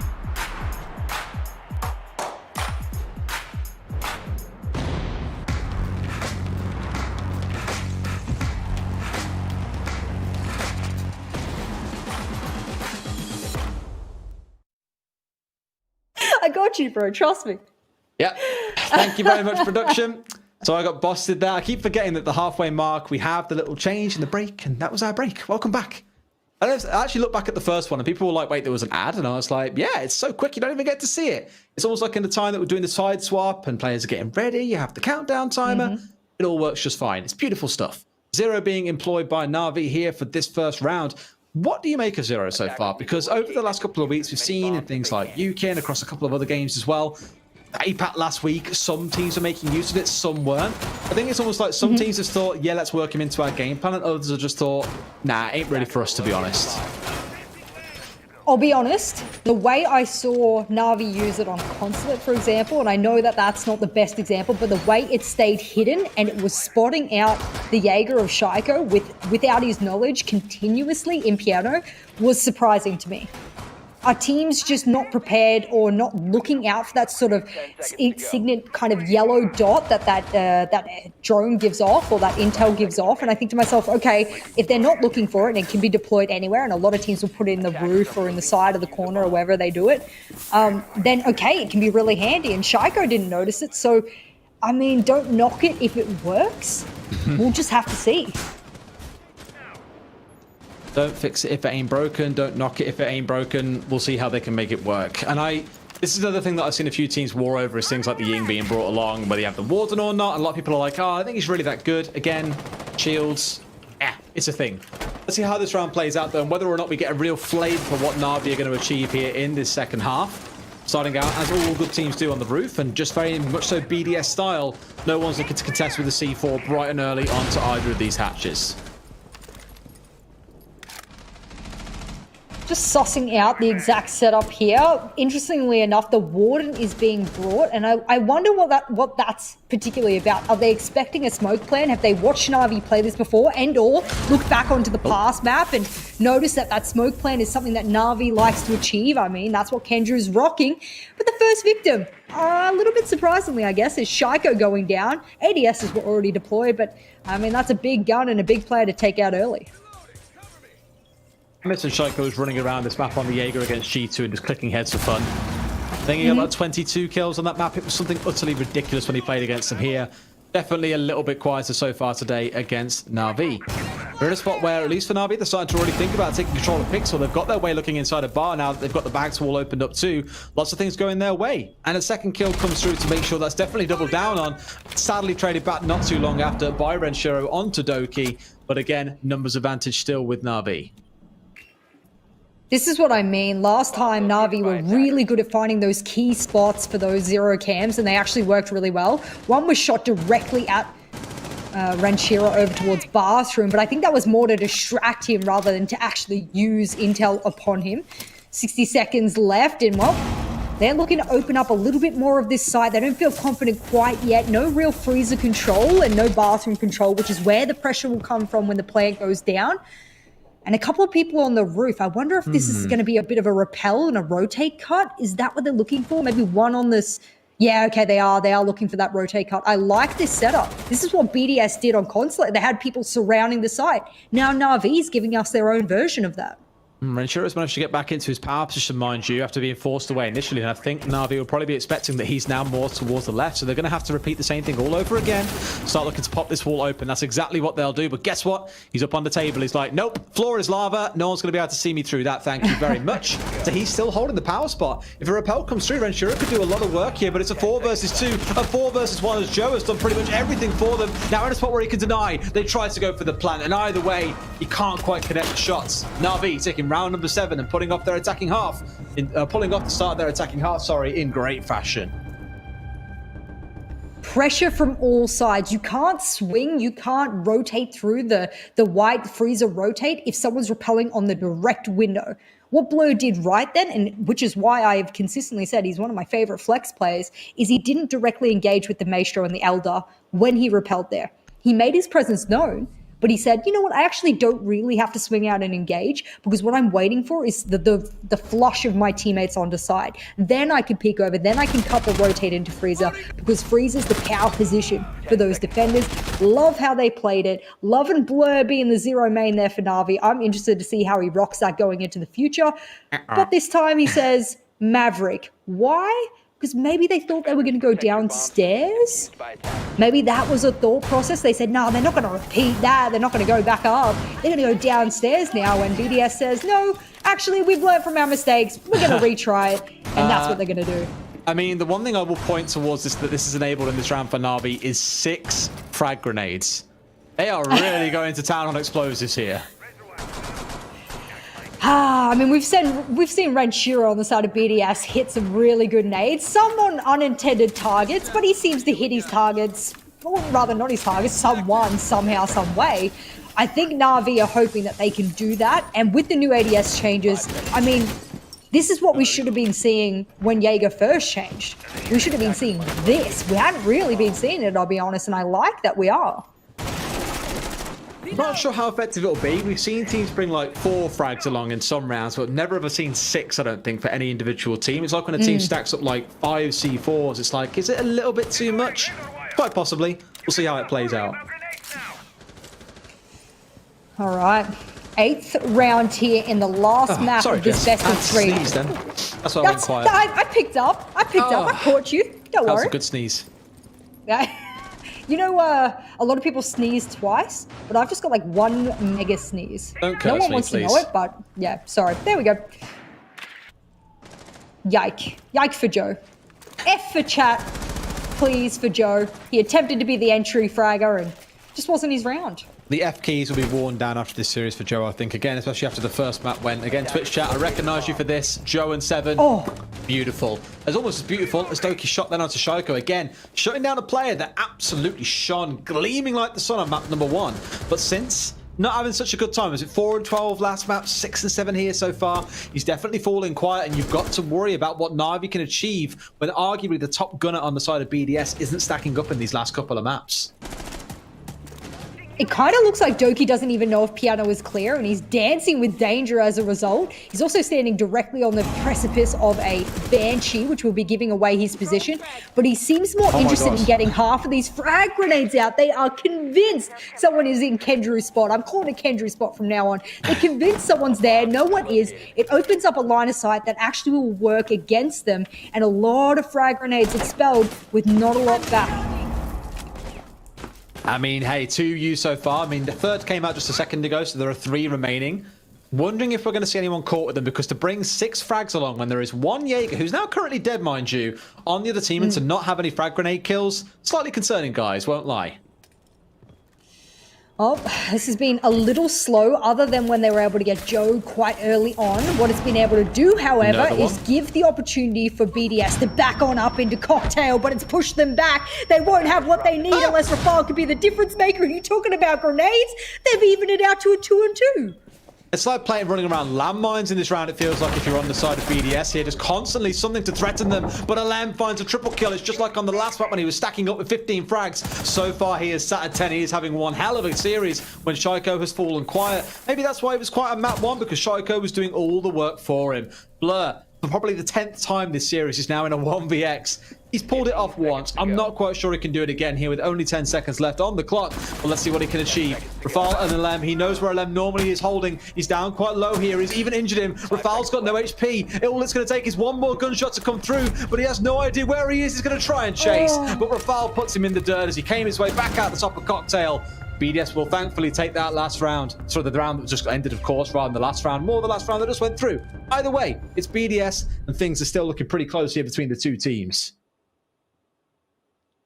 Before my eyes, the numbers advantage that existed for Na'Vi vanished. Yep. And I knew in my mind that BDS had a very good opportunity at clutching it out, because why? BDS is a patient team. There's a lot of players on there. I probably put it down to experience. A lot of that is probably experience and calmness under pressure, who, when put under numbers disadvantage, just pull back and try and use the time as their major weapon. I like that. That's a smart play against Na'Vi, who I wouldn't say were uncoordinated that round, but had a less impactful pinch than they did last time they pushed. Remember, we had the rappel from Blur over towards Cocktail last time. It wasn't quite as heavy as a pinch on the site as it was last time, so there was more freedom for them to move around Cocktail. They used that to great advantage, and Na'Vi, who were surprising me on both Clubhouse and Kafe, that kind of round count slipping away from them. They need to bring it back now, because you don't want to be staring in the down the barrel of match point on the last map of a best of 3. The fact that they're still employing the same lineup here with the 6 frags does say to me they wanted these for this site in particular. And given this, of course, the Sledge on side, this is just screaming everything about we want the vertical control. We want to rain down explosive hell on BDS from above. That's what I'm keeping a close eye on this round, as you'd assume again. Second floor going to be their main point of ingress. Do we finally see BDS break the mold and focus more on their own game rather than just sitting on site? Or do they sit behind the 2 C4s they've got and hope to catch members of Na'Vi out from below? It's a good question. I'm just looking at all of the outlines of all of the BDS players, and I'm not particularly seeing a strong lone presence at all. It's this bakery presence that they want. They really want this power position from the front. Joe is going to use a heck of a lot of his breaching charges to get off that wall denial. And, well, Alems with his Elder says goodnight to Blur. And why is that such an important pick? Well, Renshiro's on the Kaid, and the only way to deal with the Kaid on the wall of Bakery is to make sure that you use the Maverick. But I don't know, I'm talking all over the kills. It's a flurry of kills left, right, and center. They're making it rain. Come on, boys, got to make these frags start happening now as well. The C4 that came out, well, struck back first. 2 versus 6, apparently, even with that kind of number disadvantage, C4s are still going to win out when it comes to the explosive kills coming through. It is 3 versus 3. That's all inside the first 60 seconds, so plenty of time to play with here. Now, I'd wager, for the side of Na'Vi, you can pause a little bit here. You've still got some drones to play behind here. You've still got a bit of utility you can play behind if you so choose. Don't feel like you're pressured to now start acting and keeping the aggression up. And saying that, Joe is like, you know what? No, I'm inside the building. I'm starting to fight. I want some kills in the books. I want to start making things more comfortable for the players that are now playing around me, because Kendrew is the VIP. He's the one who's playing around here with the diffuser, but Rafal puts Joe in the dirt. So that's going to come down to, well, more standard play, I think. And they'll have a good idea of where the Iana is, thanks to that clone's presence coming down half stairs. What a shame here for Na'Vi. They were able to even the number count with those flurry of kills, and unfortunately it doesn't fall their way. Oftentimes defenders, they have to sit and wait in BDS. We said before, they're a sit and wait kind of team when it's necessary. It's all up to the ARX there of saves. It's a great weapon, doesn't have a huge magazine, but it hits heads extremely hard. And saves, we've seen him be the clutch master time and time again. 1 grenade in pocket as well, 50 seconds left to play with. Doesn't have any drones to work with. In fact, there's only a singular drone sort of up, I think, and out into the field. So he's all on his own here. Sadly, pretty much all of it as well came from being on the defensive side rather than the attacking one. So there's a lot of work to do here. 30 seconds to go. Has the diffuser back in hand, as you acknowledge, but still in a spot where there's 3 to kill and potentially a diffuser to try and get down. It's going to all come down to frags here, and it's a lot of work to do being caught out by the Wamais, the thing that BDS banned away for so long. Now they're making good use of it once again. Trade shots down to 20 HP, and Rafal can just fire away to his heart's content through the wall. Down he goes, and BDS now moves to 6 and 3, match and series points here in semi-final number 1 of the EU finals. How ironic is it that BDS, their most banned defensive operator Wamai, is the one thing that probably protects half their players on the bottom floor there from a clutch? I mean, You love to see it. You love to see it. It's a nice little. You call it not a redemption arc. What's the word for it? I can't remember my sayings. I call it that, but it's probably not really what you're after, to be honest. No, I'm not. I'm going to think of it later. I'm sure someone will tag me on Twitter and be like, hey, Jess Goat, it's this. And I'm like, thank you. I'm working on my sayings as I go. We've worked on segues, we've worked on handovers, we're still working on the humour point. You're not very good at that. There are a few things for us to work on this year. Yeah, my humour sucks. You always know when you've lost because you turn around and go, oh, please. When you haven't got a response to come back with, that is always your response. I was just about to say it. And now you know, I'm inside your head. You're living rent-free. Living rent-free. You know who else is living rent-free? Speaking of segues, BDS and the heads of Na'Vi, who are staring down the barrel of match point series loss here. BDS hoping that they can fly themselves into the finals because let's be honest here, BDS were expected to win this. It was expected to go to the finals. They are undoubtedly the best team in Europe. And if you're wondering why, just check on Liquipedia or CGG. Their results speak for themselves.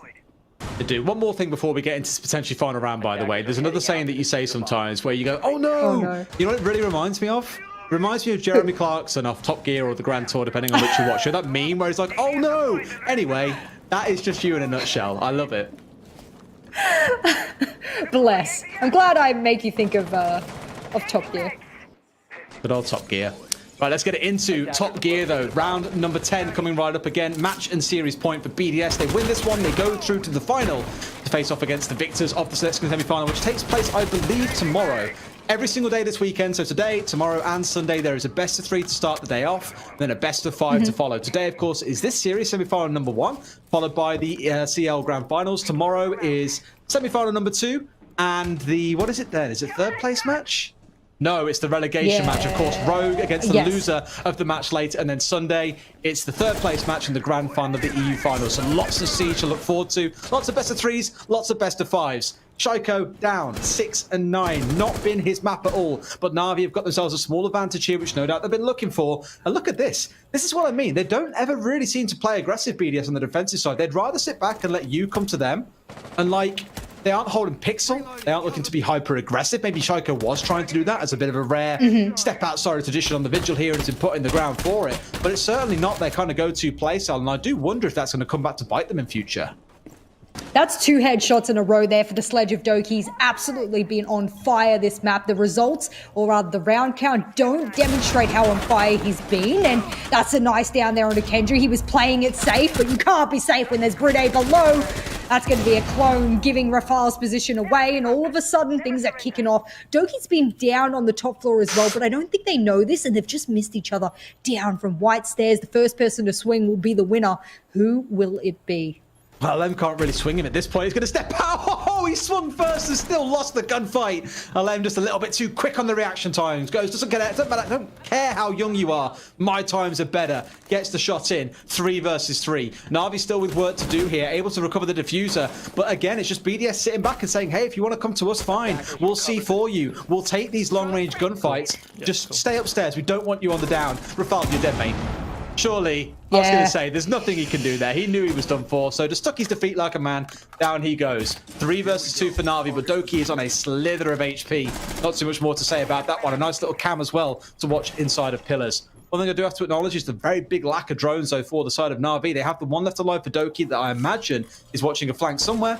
This is why having an Iana on side can be pretty big for you in terms of working wonders. Down he goes, though. Didn't anticipate that one. And now there's a scramble. 10 seconds to go. Got a burst into sight. Bride, big clutch support player, once again gets the kill that he needs. And now we've got to see some magic from Blur. He's got to stick the plan. This one is done and dusted. Bride to complete the 4K. BDS win the best of 3 against Na'Vi and move into the EU finals on Sunday. It was hard fought, but BDS have proven it. They are the better team here today on this particular best of 3. Na'Vi might have bested them in the second half of stage 2, but BDS have got their revenge. And all of a sudden, all those BDS fans out there are sighing a breath of relief. And if you're a Na'Vi fan, You patted the Na'Vi players on the back because it was a brilliant comeback after the decimating 7-0 on first map. You've got to give a really good shout to them. And Doki, who had, I can't remember when it was, he didn't have a very good Kafe map. Not the last time they went head-to-head, but the time he was thrown onto the Fragmite, redeeming himself on a map that has cursed him time and time again. I'll give a shout out to Alem as well. Been absolutely huge, I thought, this series. First map, a little bit less so, but when Shaiko fell quiet, he was there to pick up the pieces. And when these teams have got like this, have got this redundancy to back on each other and say, if I'm not doing well, I know this guy will. That's when you're onto something special. Let's go to a break though before our analysts break down